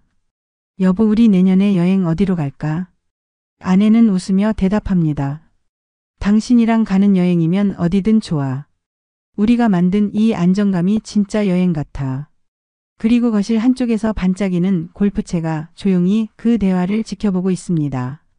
준비된 선택이 만든 행복한 노후의 증거처럼. 대한민국에서 70대의 노후 안정성을 보여주는 수치는 생각보다 냉정합니다. 최근 통계청과 금융권 자료를 보면 65세 이상 고령 가구의 평균 순자산은 약 4억 4천만 원 정도지만 그중 60% 이상이 부동산에 묵혀 있습니다. 실제로 당장 생활비로 쓸 수 있는 금융자산은 평균 8천만 원 수준이며 심지어 절반에 가까운 가구는 3천만 원도 되지 않는 저축액으로 노후를 버티고 있다는 조사 결과도 나왔습니다. 국민연금만으로 생활하는 가구는 전체의 약 45%를 차지하고 있으며 이들 중 절반 이상은 월 수령액이 100만 원 이하입니다. 이 수치는 국민연금으로만은 기본적인 생활조차 유지하기 어렵다는 현실을 보여줍니다. 해외 자료를 보면 이 상황은 더 분명해집니다. 경제협력개발기구 OECD가 발표한 고령층 소득 대체율 자료에 따르면 한국의 은퇴자 소득 대체율은 평균 31% 수준으로 OECD 평균인 58%의 절반에도 미치지 못합니다. 쉽게 말해 은퇴 전 벌던 소득의 3분의 1만 확보되는 셈이며 그마저도 대부분은 연금이 아니라 개인 저축에 의존합니다. 문제는 이 개인 저축조차 충분하지 않다는 것입니다. 실제 한국은행 자료에 따르면 70대 가구 중 42%는 저축액이 1천만 원 미만, 22%는 3천만 원 미만으로 나타났고 금융자산이 1억 원 이상인 가구는 12%에 불과합니다. 전문가들은 이 수치를 두고 한 목소리를 냅니다. 노후는 자산의 총액이 아니라 유동성이 결정한다.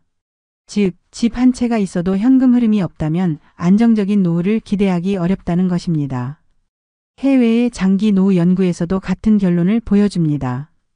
미국 하버드대의 장기 노후 금융 보고서에서는 65세 이후 삶의 질을 결정짓는 핵심 요소는 총 자산이 아니라 월 단위로 안정적으로 확보되는 현금 흐름이라고 강조했습니다. 이 연구는 금융 자산이 최소 1억 원 이상 확보된 가구가 그렇지 않은 가구보다 의료비 부담과 생활 불안을 느끼는 비율이 절반 이하로 줄어드는 결과를 보여줍니다. 일본의 경우도 비슷합니다. 일본 후생성의 노후 재정조사에 따르면 70대 부부가 안정적으로 생활하기 위해서는 월 26만 엔, 한화로 약 230만 원의 생활비가 필요하며 이를 충당하기 위해 평균적으로 약 1억 5천만 원의 금융자산을 보유해야 한다는 결론이 나왔습니다. 한국의 물가 수준과 의료비 상승률을 고려하면 국내에서도 최소 1억 원에서 1억 5천만 원 사이의 금융자산이 있어야 안정적인 노후 생활이 가능하다는 추정이 자연스럽게 나옵니다. 여기에 전문가들은 또 다른 지표를 덧붙입니다. 자산은 단순히 숫자가 아니라 시간이다. 퇴직 직후 5억 원을 가지고 있어도 5년 만에 절반 이상을 소진하는 경우가 많으며 이때 가장 큰 원인은 생활비 구조의 변화와 예기치 못한 의료비 지출입니다. 실제 건강보험공단 자료에 따르면 70대 이상 고령층의 연평균 의료비는 1인당 약 250만 원으로 전체 가계 지출에서 가장 빠르게 증가하는 항목입니다.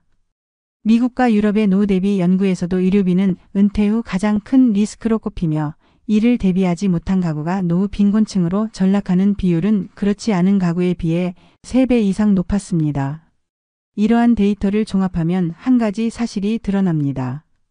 70대 이후의 삶에서 얼마를 벌었는가보다 얼마나 안정적인 현금 흐름을 만들었는가가 더 중요하다는 점입니다. 전문가들은 공통적으로 말합니다. 노후 자산은 한 번 모아두는 돈이 아니라 평생을 유지하는 구조다. 다시 말해 70대의 노후는 단순한 퇴직금의 크기로 결정되지 않고 얼마나 일찍부터 금융자산을 현금성으로 전환하고 생활비를 유지할 수 있는 시스템을 갖췄는지에 따라 갈립니다. 해외 연구와 국내 통계 모두 같은 신호를 보내고 있습니다. 준비된 사람과 준비하지 못한 사람의 격차는 60대가 아니라 70대에서 본격적으로 벌어지며 그 차이는 단순한 숫자가 아닌 삶의 질과 존엄으로 이어진다는 사실입니다. 그렇다면 불안한 노후를 막기 위해 우리는 지금부터 무엇을 준비해야 할까요? 전문가들은 한결같이 노후 준비는 돈을 모으는 것이 아니라 현금 흐름을 만드는 것에서 시작된다고 조언합니다. 즉, 70대 이후의 삶을 안정시키는 건 거대한 자산이 아니라 매달 들어오는 꾸준한 생활비입니다. 이를 위해 가장 먼저 해야 할 일은 금융자산의 구조를 재정비하는 것입니다. 퇴직금이나 저축액의 상당 부분이 부동산에 묶여 있다면 그중 일부를 현금성 자산으로 전환해 최소 1억 원 이상의 금융자산을 확보하는 것이 안전망을 만드는 첫 단계입니다. 현재 대한민국의 여러 지자체에서는 이러한 노후 준비를 돕기 위해 다양한 프로그램을 운영하고 있습니다. 서울시는 서울시 어르신 재무 설계 지원 프로그램을 통해 60세 이상 시민에게 무료 금융 상담과 자산 구조 진단을 제공하고 국민연금퇴직연금과의 연계 플랜을 제시해 줍니다. 부산시는 시니어 금융 안심 프로젝트를 통해 고령층에게 저금리 생활자금 대출과 동시에 현금 흐름을 유지할 수 있는 자산 재분배 컨설팅을 제공하고 있으며 경기 남부 지역에서는 은퇴설계 아카데미를 열어 50대 후반부터 노후 준비 교육과 소규모 임대 배당 구조 설계를 돕는 프로그램을 운영 중입니다. 또한 최근에는 각 지자체에서 시니어 재취업과 소득 창출을 지원하는 사례가 늘어나고 있습니다. 예를 들어 대전시는 5060 리스타트 센터를 통해 은퇴자들이 기존 경력을 살려 시간제 일자리를 연결하고 일정 기간 근로 소득과 연금을 병행해 현금 흐름을 유지할 수 있도록 지원하고 있습니다. 해외 사례도 참고할 만합니다. 일본은 우리와 비슷한 고령화 문제를 겪으며 자산소득 배분법을 적극 도입했습니다.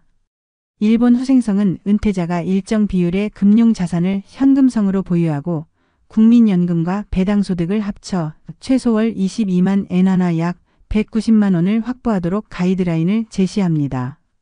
또한 지방정부와 민간이 협력해 에이징 인 플레이스 정책을 시행하여 고령층이 살던 집을 떠나지 않고도 의료돌 보금융 상담을 동시에 받을 수 있는 네트워크를 구축했습니다. 미국은 리타이어먼트 인컴 레더라는 제도를 통해 은퇴자가 보유한 금융자산을 1015년 단위로 분리해 매달 일정 금액의 현금 흐름을 확보할 수 있도록 법적으로 지원하고 있으며 유럽의 일부 국가는 지역사회 연계형 펀드를 통해 고령층이 공동으로 투자하고 수익을 나누는 형태의 생활비 시스템을 도입했습니다. 이러한 해외 정책과 국내 지자체 프로그램이 보여주는 공통점은 분명합니다. 노후의 안정은 한 번의 목돈이 아니라 지속 가능한 현금 흐름과 사회적 안전망에서 나온다는 사실입니다. 지금 50대와 60대라면 지자체가 제공하는 금융 상담과 재취업 프로그램을 최대한 활용해 현금 흐름을 만드는 구조를 설계하는 것이 무엇보다 중요합니다. 아울러 가족과 함께 구체적인 생활 계획을 세워 지출을 줄이고 불필요한 자산을 현금화하는 과정을 미루지 말아야 합니다. 노후 준비의 핵심은 미래를 두려워하지 않기 위한 지금의 선택에 있습니다. 오늘 시작하는 작은 변화가 70대의 불안을 줄이고 평온한 노후로 이어질 수 있다는 사실을 기억해야 합니다. 낡은 골프백에 담긴 지난날, 반짝이는 골프채에 담긴 내일. 노후는 돈이 아니라 준비한 마음이 만드는 시간입니다. 여러분, 오늘 우리가 함께 본 두 가지 이야기를 기억하시나요? 하나는 평생 성실히 일했지만 준비의 방향을 놓쳐 결국 70대에 다시 새벽 일을 나가야 했던 윤성호 씨의 이야기였습니다. 그의 거실 한쪽에 놓인 낡은 골프백은 한때의 영광이 아니라 다시 시작해야 하는 현실의 상징이었죠. 반면 박철민 씨의 집에는 반짝이는 골프채가 있습니다. 그는 퇴직 직후부터 현금 흐름을 만들고 가족과 함께 구체적인 계획을 세워 불안 대신 평온을 택했습니다. 그의 골프채는 안정된 내일을 준비한 선택의 증거였습니다. 이 두 사람의 차이는 돈의 액수가 아니었습니다. 퇴직금의 크기도 가진 집의 위치도 아니었습니다. 차이를 만든 건 단 하나, 지금의 선택이었습니다. 윤성호 씨가 느꼈던 두려움은 사실 우리 모두가 느낄 수 있는 현실이고, 박철민 씨가 만든 안정은 우리도 충분히 만들 수 있는 미래입니다. 여러분, 지금 거실에 무엇이 있나요? 낡은 물건 하나에도 우리의 지난날과 내일이 담겨 있을지 모릅니다. 중요한 건 그것을 바라보는 우리의 마음과 지금 내리는 결정입니다. 오늘의 작은 준비가 내일의 눈물이 아닌 미소를 만들 수 있습니다. 이제 우리 모두가 스스로에게 물어야 할 질문은 단 하나입니다. 나는 어떤 골프백을 남기고 싶은가? 늦지 않았습니다. 지금부터라도 한 걸음씩 두려움 대신 준비를 선택한다면 우리의 70대는 불안이 아니라 평온으로 채워질 수 있습니다. 여러분의 오늘의 선택이 사랑하는 가족과 나 자신을 위한 가장 따뜻한 선물이 될 겁니다. 여러분, 혹시 최근 뉴스에서 보셨나요? 52세에 은퇴한 남성이 8억이라는 자산을 가지고도 불과 4년 만에 통장 잔고가 바닥나 노후 파산을 맞이한 이야기. 남 얘기 같으신가요? 하지만 지금 50대라면 이건 언제든 우리 현실이 될 수 있는 문제입니다. 혹시 이런 고민 해보신 적 있으신가요? 나는 지금 가진 돈으로 평생 아무 걱정 없이 놀고 먹을 수 있을까? 최근 조사에 따르면 대한민국 50대 중 절반 이상이 예상보다 최소 2배의 노후 생활비가 필요하다는 사실을 뒤늦게 깨닫고 불안해한다고 합니다. 지금의 내 자산, 과연 안전할까요? 오늘 영상에서는 50대에 이 정도만 있으면 평생 손 하나 까딱 안 하고 사는 기준을 공개하려고 합니다. 단순한 정보가 아니라 실제로 수많은 사람들이 부딪히고 있는 문제 해결의 답을 담았습니다. 이미 많은 분들이 이 방법으로 현실을 점검하고 준비를 시작했습니다. 끝까지 보신다면 지금의 나에게 필요한 진짜 숫자와 구체적인 해답을 얻을 수 있을 겁니다. 여러분, 준비되셨나요? 본격적인 영상 시작 전에 구독과 좋아요는 영상 제작에 정말로 큰 힘이 됩니다. 또한 오늘의 영상에는 위에 말씀드린 내용과 관련된 대한민국에서 일어나고 있는 비참한 사례 한 가지와 그와 반대되는 사례를 소개해드리겠습니다. 여러분들이 다 들어보시고 어느 쪽이 내가 원하는 노후의 인생인지 생각해보시는 시간이 되시기 바라겠습니다. 박진수 씨는 올해 62살입니다. 20살 초반부터 중견기업 영업팀에 들어가 35년을 한 길로 걸었습니다. 매출 목표를 맞추느라 늘 야근했고 거래처 접대 때문에 술 한잔 마실 때마다 이렇게까지 해야 하나라는 생각도 들었지만 두 아이 대학까지 무사히 보내고 나니 후회는 없었습니다. 퇴직식 날 회사에서 받은 황금색 시계와 함께 5억 5천만 원의 퇴직금이 그의 손에 쥐어졌습니다. 그날 집에 돌아와 거실에 앉아 지갑을 열었을 때 오래전 신혼여행에서 아내가 사준 낡은 명품 지갑이 눈에 들어왔습니다. 30년 세월을 함께한 그 지갑 속엔 인생의 무게가 고스란히 묻어 있었습니다. 여보, 이제 우리도 조금은 쉬면서 살자. 아내의 말에 박 씨는 미소를 지었지만 마음 한편은 불안했습니다. 회사 사람들과 헤어지고 나니 마치 세상에서 자신이 사라진 듯한 기분이 들었습니다. 이렇게 놀고만 있어도 되는 걸까? 그 불안은 곧 행동으로 이어졌습니다. 은퇴 석 달 후 그는 동네 상가에 있는 20평 남짓한 점포를 계약했습니다. 메뉴는 소박한 한식 백반, 점심 장사 위주로 하면 안정적인 수익이 나올 거라 생각했습니다. 그는 퇴직금 중 2억을 보증금과 인테리어에 쏟아부었습니다. 낡은 지갑 속에 있던 마지막 사원증을 꺼내며 스스로에게 말했습니다. 이제는 내 가게 사장이다. 처음 2달은 그럭저럭 괜찮았습니다. 직장 시절 인맥이 찾아와 식사를 하고 아내도 반찬을 직접 만들어 도왔다. 그러나 손님 발길은 빠르게 줄었습니다. 근처에 새로 생긴 프랜차이즈 식당이 손님을 빨아들이고 있었고 식재료 가격은 매달 뛰어 올랐습니다. 무엇보다 박 씨의 몸이 문제였습니다. 서너 시간만 서 있어도 허리가 쑤셨고 손목은 설거지를 하다 저릿하게 굳었습니다. 하루 매출이 20만 원도 안 되는 날, 박 씨는 카운터에 앉아 지갑을 열었습니다. 그 낡은 지갑 속엔 이제 현금 대신 카드 영수증과 밀린 세금 고지서만 가득했습니다. 가족의 균열은 그때부터 시작됐습니다. 아버지, 그냥 접으세요. 더 버티면 퇴직금 다 날리겠어요. 대학을 갓 졸업한 아들이 조심스럽게 말했다. 하지만 박 씨는 고개를 저었습니다. 아빠가 뭘 하든 마지막까지 책임질 거야. 너희 엄마 힘들게 하고 싶지 않아. 그러나 아내의 얼굴도 점점 굳어갔습니다. 진수 씨, 우리 이제 남은 돈이라도 지켜야 하지 않겠어? 밤마다 거실에서 들려오는 부부의 낮은 목소리는 점점 더 날카로워졌습니다. 6개월이 지나자 통장은 절반으로 줄었습니다. 하루 매출은 겨우 인건비와 임대료를 맞추는 수준, 남는 건 없었습니다. 박 씨는 어느 저녁 가게 문을 닫고 혼자 앉아 지갑을 꺼냈습니다. 30년 전 아내가 사준 그 명품 지갑의 가죽은 닳아 윤기가 사라졌고 모서리는 헤어져 있었습니다.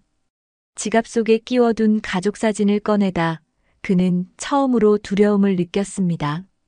내가 이 선택으로 우리 가족을 망치는 건 아닐까? 어느 날 늦은 밤 귀가한 박 씨에게 아내가 조용히 물었습니다. 진수 씨, 이 길이 정말 우리가 함께 가야 할 길일까? 대답 대신 그는 낡은 지갑을 식탁 위에 올려놓았습니다. 지갑은 아무 말도 하지 않았습니다. 그 속에서 삐져나온 건 아직 납부하지 못한 공과금 영수증이었습니다. 박진수 씨의 가게는 결국 1년을 채우지 못하고 문을 닫았습니다. 퇴직금의 절반 이상이 사라졌고 남은 건 빚과 가족 사이에 생긴 묘한 거리감이었습니다. 가게 간판을 떼던 날 그는 마지막으로 카운터 서랍에서 낡은 명품 지갑을 꺼냈습니다. 가죽 틈새에 묻은 먼지를 손가락으로 털어내며 혼잣말처럼 중얼거렸습니다. 이 지갑이랑 나 참 오래 버텼네. 그러나 그 순간 느껴지는 건 버텼다는 안도감이 아니라 이제 어디로 가야 할지 모르는 막막함이었습니다. 박 씨의 이야기는 특별하지 않습니다. 최근 2025년 한국은행 보고서에 따르면 은퇴 후 60대가 소규모 자영업을 시작하는 비율은 36%에 달합니다. 그러나 그중 절반 이상은 3년을 버티지 못하고 폐업을 선택합니다. 특히 음식점은 경쟁이 치열하고 원가 부담이 커 성공률이 가장 낮은 업종 중 하나로 꼽힙니다. 통계청 자료에 따르면 최근 60대 창업자의 평균 초기 투자금은 약 2억 원. 하지만 절반 이상이 2년 이내에 자본금을 절반 이하로 잃는다고 합니다. 박진수 씨의 가족도 이 수치 속에 포함됐습니다. 가게를 접은 후 그는 한동안 집에서 아무 말도 하지 않았습니다. 저녁 식탁에 앉아도 숟가락 소리만 들렸습니다. 아들은 취업 준비를 핑계로 집을 비우는 시간이 늘었고 아내는 거실 한쪽에 쌓인 세금 고지서를 볼 때마다 눈을 감았습니다. 어느 날 박 씨는 다시 그 낡은 지갑을 손에 쥐었습니다. 지갑 안에는 마지막으로 남은 현금 5만 원과 아내가 적어둔 메모 한 장이 있었습니다. 진수 씨, 우리 다시 시작하자. 돈보다 중요한 건 당신이야. 그 글씨를 보고 그는 처음으로 무너져 울었습니다. 하지만 현실은 냉정했습니다. 남은 자산으로는 생활비를 충당하기도 빠듯했습니다. 국민연금은 매달 110만 원 남짓, 대출 이자는 그 절반을 삼켜버렸습니다. 결국 박 씨는 새벽 배송 일을 시작했습니다. 전직 부장이었던 그는 이제 새벽 2시 물류센터에서 박스를 나르며 하루를 시작합니다.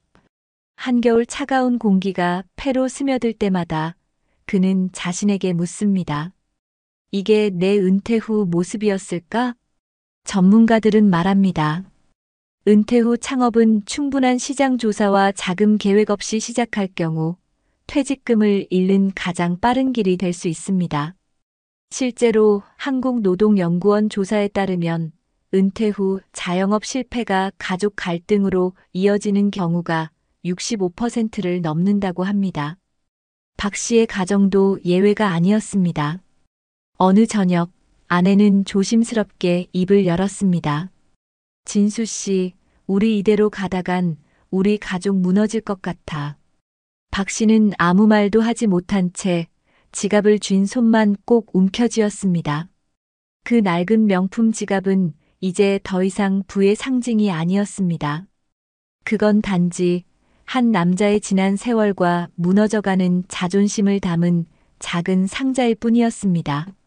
몇 달 뒤 박 씨는 동네 복지관에서 진행하는 노후 재무 상담 프로그램에 참석했습니다. 그곳에는 자신과 비슷한 사연을 가진 사람들이 많았습니다. 한 강사는 이렇게 말했습니다. 지금이라도 늦지 않았습니다. 중요한 건 다시 계획을 세우고 남은 자산을 지키는 겁니다. 돈은 잃어도 가족은 잃지 마세요. 그 말을 들으며 박 씨는 조용히 지갑을 열어 메모를 다시 꺼냈습니다. 아내의 글씨가 희미하게 번져 있었지만 여전히 그 메시지는 선명했습니다. 돈보다 중요한 건 당신이야. 이후 박 씨는 가게 대신 안정적인 소득을 얻을 수 있는 파트타임을 찾았고 지자체에서 운영하는 은퇴자 재취업 프로그램에도 등록했습니다. 매일 새벽 일을 나가면서도 그는 지갑을 꼭 챙겼습니다. 이제 그 낡은 지갑은 실패의 상징이 아니라 다시 일어서야 하는 이유가 되었습니다. 여러분 어떠시나요? 위의 사례는 정말 비참하고 서글픈 인생 아닌가요? 하지만 지금부터 소개해드리는 사례는 정반대의 선택으로 행복한 노후를 보내고 있는 분을 소개해드리겠습니다.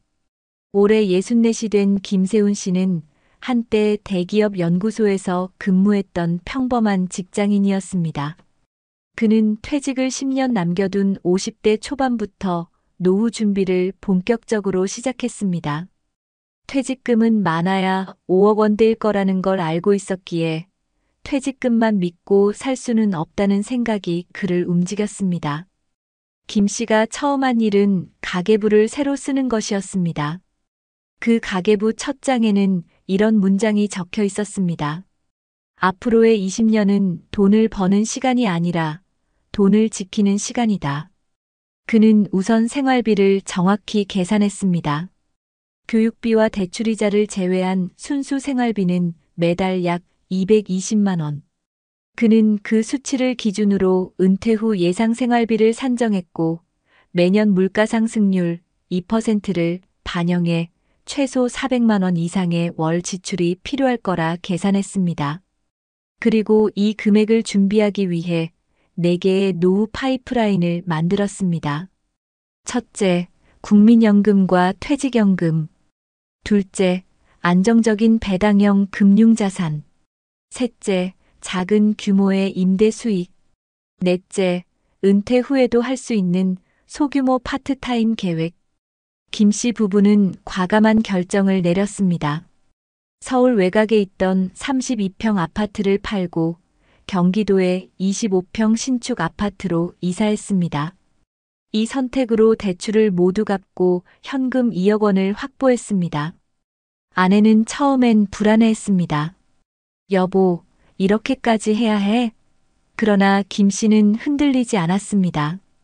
지금은 불편해도 나중에 웃을 수 있으면 돼.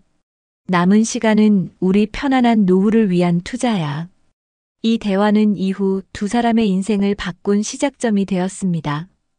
퇴직을 3년 앞둔 시점, 김 씨는 다시 한번 결단을 내렸습니다. 회사의 임금 피크제를 받아들이는 대신 퇴직연금 운용 방식을 바꾸고 남은 급여의 절반을 안정적인 배당주와 채권에 분산 투자했습니다. 동시에 아내와 함께 재무 상담을 받으며 은퇴 이후의 시뮬레이션을 여러 차례 점검했습니다. 안전하게, 그러나 돈이 일하도록. 이것이 그들의 목표였습니다. 퇴직식 날, 그는 5억 2천만 원의 퇴직금을 손에 쥐었습니다. 많은 사람들이 여행을 계획하거나 새로운 창업을 고민했지만 김 씨는 다른 길을 택했습니다. 퇴직금 중 절반은 기존 금융자산과 합쳐 안정적인 인컴형 포트폴리오를 구축했고 나머지 절반은 예비 의료비와 비상자금으로 분리했습니다. 그리고 은퇴 첫날, 그는 아내와 함께 소박한 저녁을 먹으며 말했습니다. 우리의 노후는 이제부터 시작이야.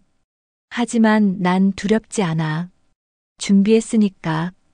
김 씨의 선택은 시간이 지날수록 빛을 발했습니다.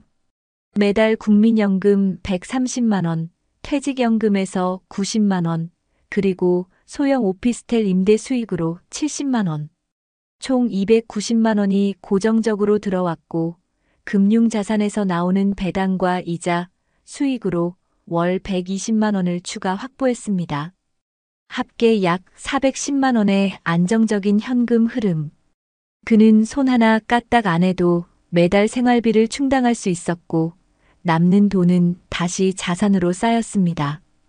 은퇴 5년 차가 된 지금 김 씨 부부는 소박하지만 여유로운 삶을 살고 있습니다. 매주 동네 작은 카페에서 커피를 마시고 계절마다 23일 정도의 국내 여행을 즐깁니다. 그는 여전히 새벽이면 가계부를 펼쳐 잔잔히 숫자를 적습니다. 돈을 벌 땐 몰랐는데 지키는 게 더 어렵더라. 하지만 준비하면 이렇게 편안할 수 있구나. 김 씨가 가장 자주 꺼내는 물건은 낡은 가죽 통장 지갑입니다.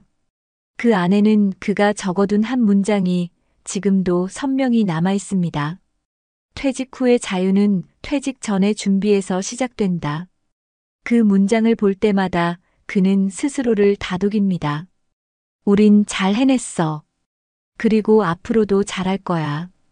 이 이야기는 박진수 씨의 사례와 완전히 대조적입니다. 두 사람 모두 같은 세대, 비슷한 퇴직금을 받았지만 한 사람은 준비 없이 도전했고 다른 한 사람은 계획으로 안전망을 만들었습니다. 김 씨의 이야기는 우리에게 말해줍니다. 노후의 행복은 돈의 크기보다 계획의 깊이에 달려있다. 최근 전 세계적으로 은퇴 후 자영업 실패율과 노후 빈곤 문제는 공통적인 사회적 이슈로 떠오르고 있습니다. 경제협력개발기구 OECD의 2024년 보고서에 따르면 60세 이상 은퇴자가 퇴직 후 소규모 창업을 선택하는 비율은 평균 32%이며 그중 3년 이내 폐업하는 비율은 무려 55%에 달합니다. 특히 한국은 이 수치가 더 높아 전체 은퇴자, 창업의 약 60%가 2년을 버티지 못하고 문을 닫는 것으로 나타났습니다. 미국 노동통계국 BLS의 자료 역시 유사한 결과를 보여줍니다.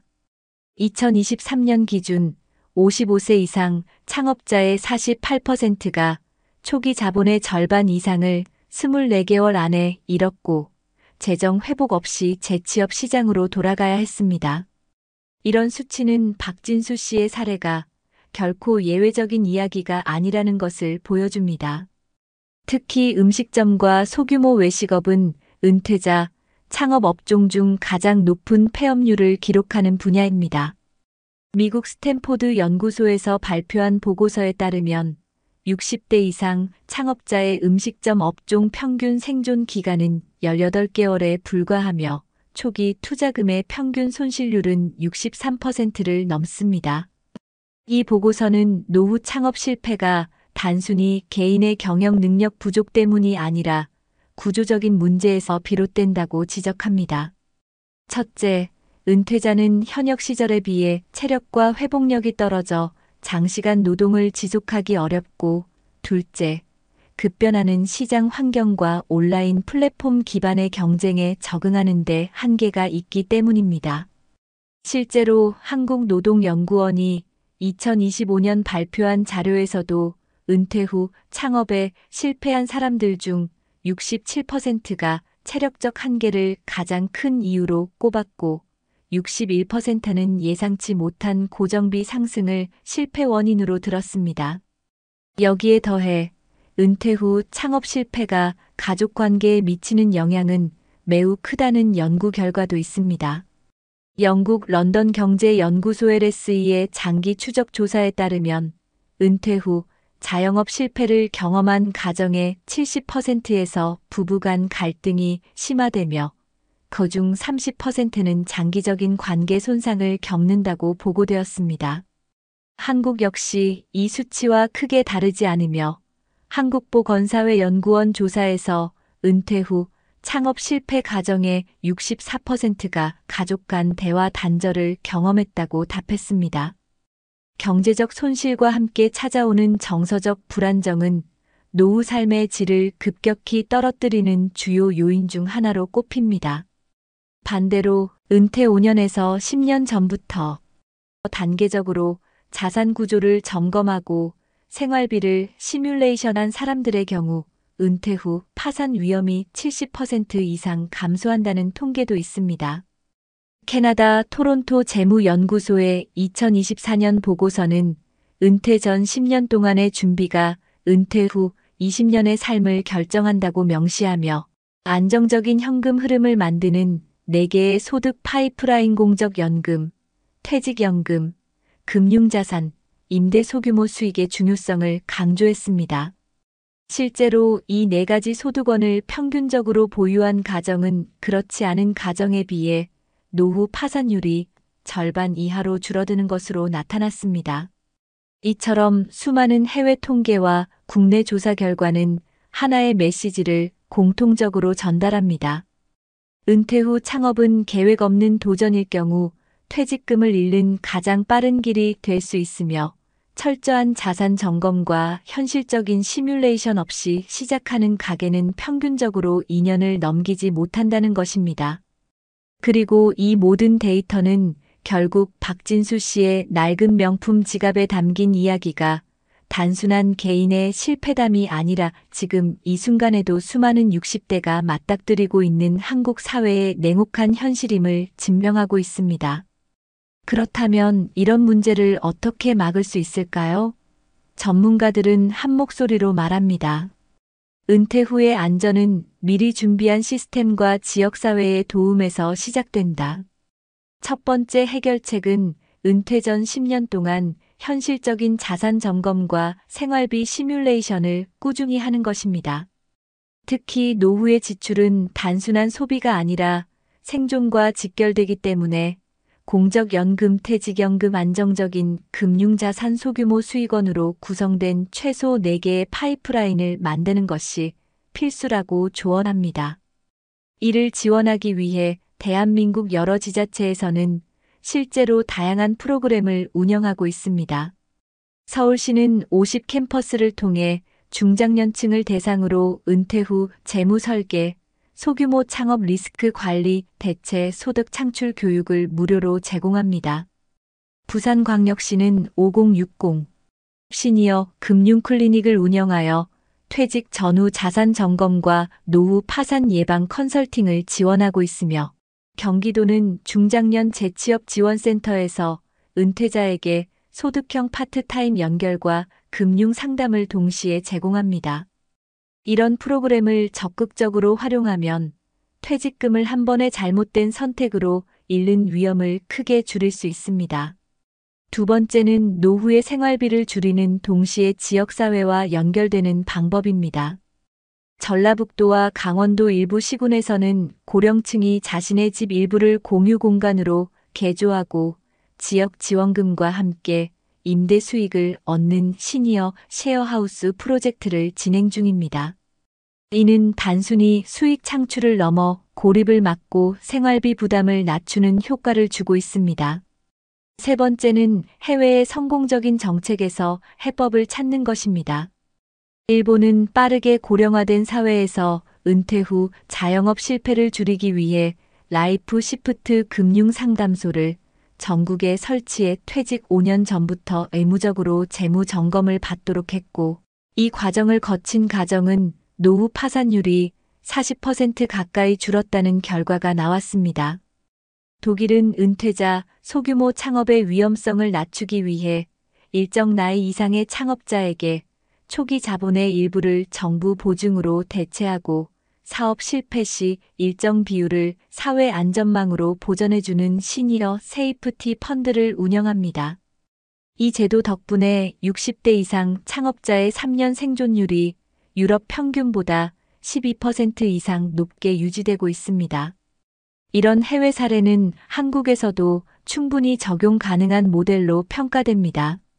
마지막으로 전문가들은 강조합니다. 은퇴 후에 가장 큰 자산은 돈이 아니라 연결된 관계와 시스템이다. 돈을 벌던 시기에는 느끼지 못하지만 은퇴 후에는 지역복지관, 지자체 프로그램, 금융상담 네트워크와의 연결이 곧 생존의 안전망이 됩니다. 지금 이 영상을 보고 있는 여러분이 만약 50대라면 퇴직까지 남은 시간을 절망이 아닌 준비의 시간으로 바꾸어야 합니다. 작은 변화가 큰 차이를 만듭니다. 서울의 무료 재무상담 프로그램에 한번 등록하는 것, 지역 복지관의 노후 설계 강좌를 듣는 것, 그리고 부부가 함께 매달 생활비를 점검하는 것. 이런 사소한 행동들이 결국 여러분의 남은 30년을 지켜주는 방패가 될 것입니다. 일본과 독일이 그랬듯 우리 역시 노후의 위기를 개인의 고통이 아닌 사회 전체의 안전망으로 막아야 합니다. 지금의 준비가 여러분의 가족, 그리고 대한민국의 미래를 바꿀 수 있습니다. 지금 당장 내 자산을 점검하고 지역사회의 도움을 연결하는 것, 그것이야말로 평생 후회 없는 선택이 될 것입니다. 낡은 지갑 속엔 잊혀진 시간과 지켜야 할 내일이 함께 숨쉬고 있네. 흐릿한 사진 한 장이 말한다. 사랑하는 사람들을 위해 오늘을 준비하라. 여러분, 오늘 우리가 함께 본 두 사람의 이야기를 떠올려 보세요. 한 사람은 준비 없이 뛰어들어 평생의 퇴직금을 잃고 가족의 웃음을 잃었습니다. 낡은 명품 지갑 속에서 남은 건 후회와 빚의 그림자뿐이었죠. 하지만 또 다른 한 사람은 같은 60대, 같은 세대를 살고 있음에도 철저한 준비와 현실적인 선택으로 매일을 여유롭게 맞이하고 있었습니다. 그 사람의 낡은 지갑 속엔 숫자가 아니라 지켜낸 가족의 미소와 평온한 노후가 담겨 있었습니다. 우리의 인생은 이 두 갈래 길 위에 서 있습니다. 준비된 오늘은 내일의 안정을 만들고 미뤄진 준비는 내일의 후회로 돌아옵니다. 여러분, 지금 여러분의 지갑 속엔 무엇이 담겨 있나요? 남은 돈의 액수가 아니라 그 돈으로 지키고 싶은 사람들의 얼굴이 가장 먼저 떠올라야 합니다.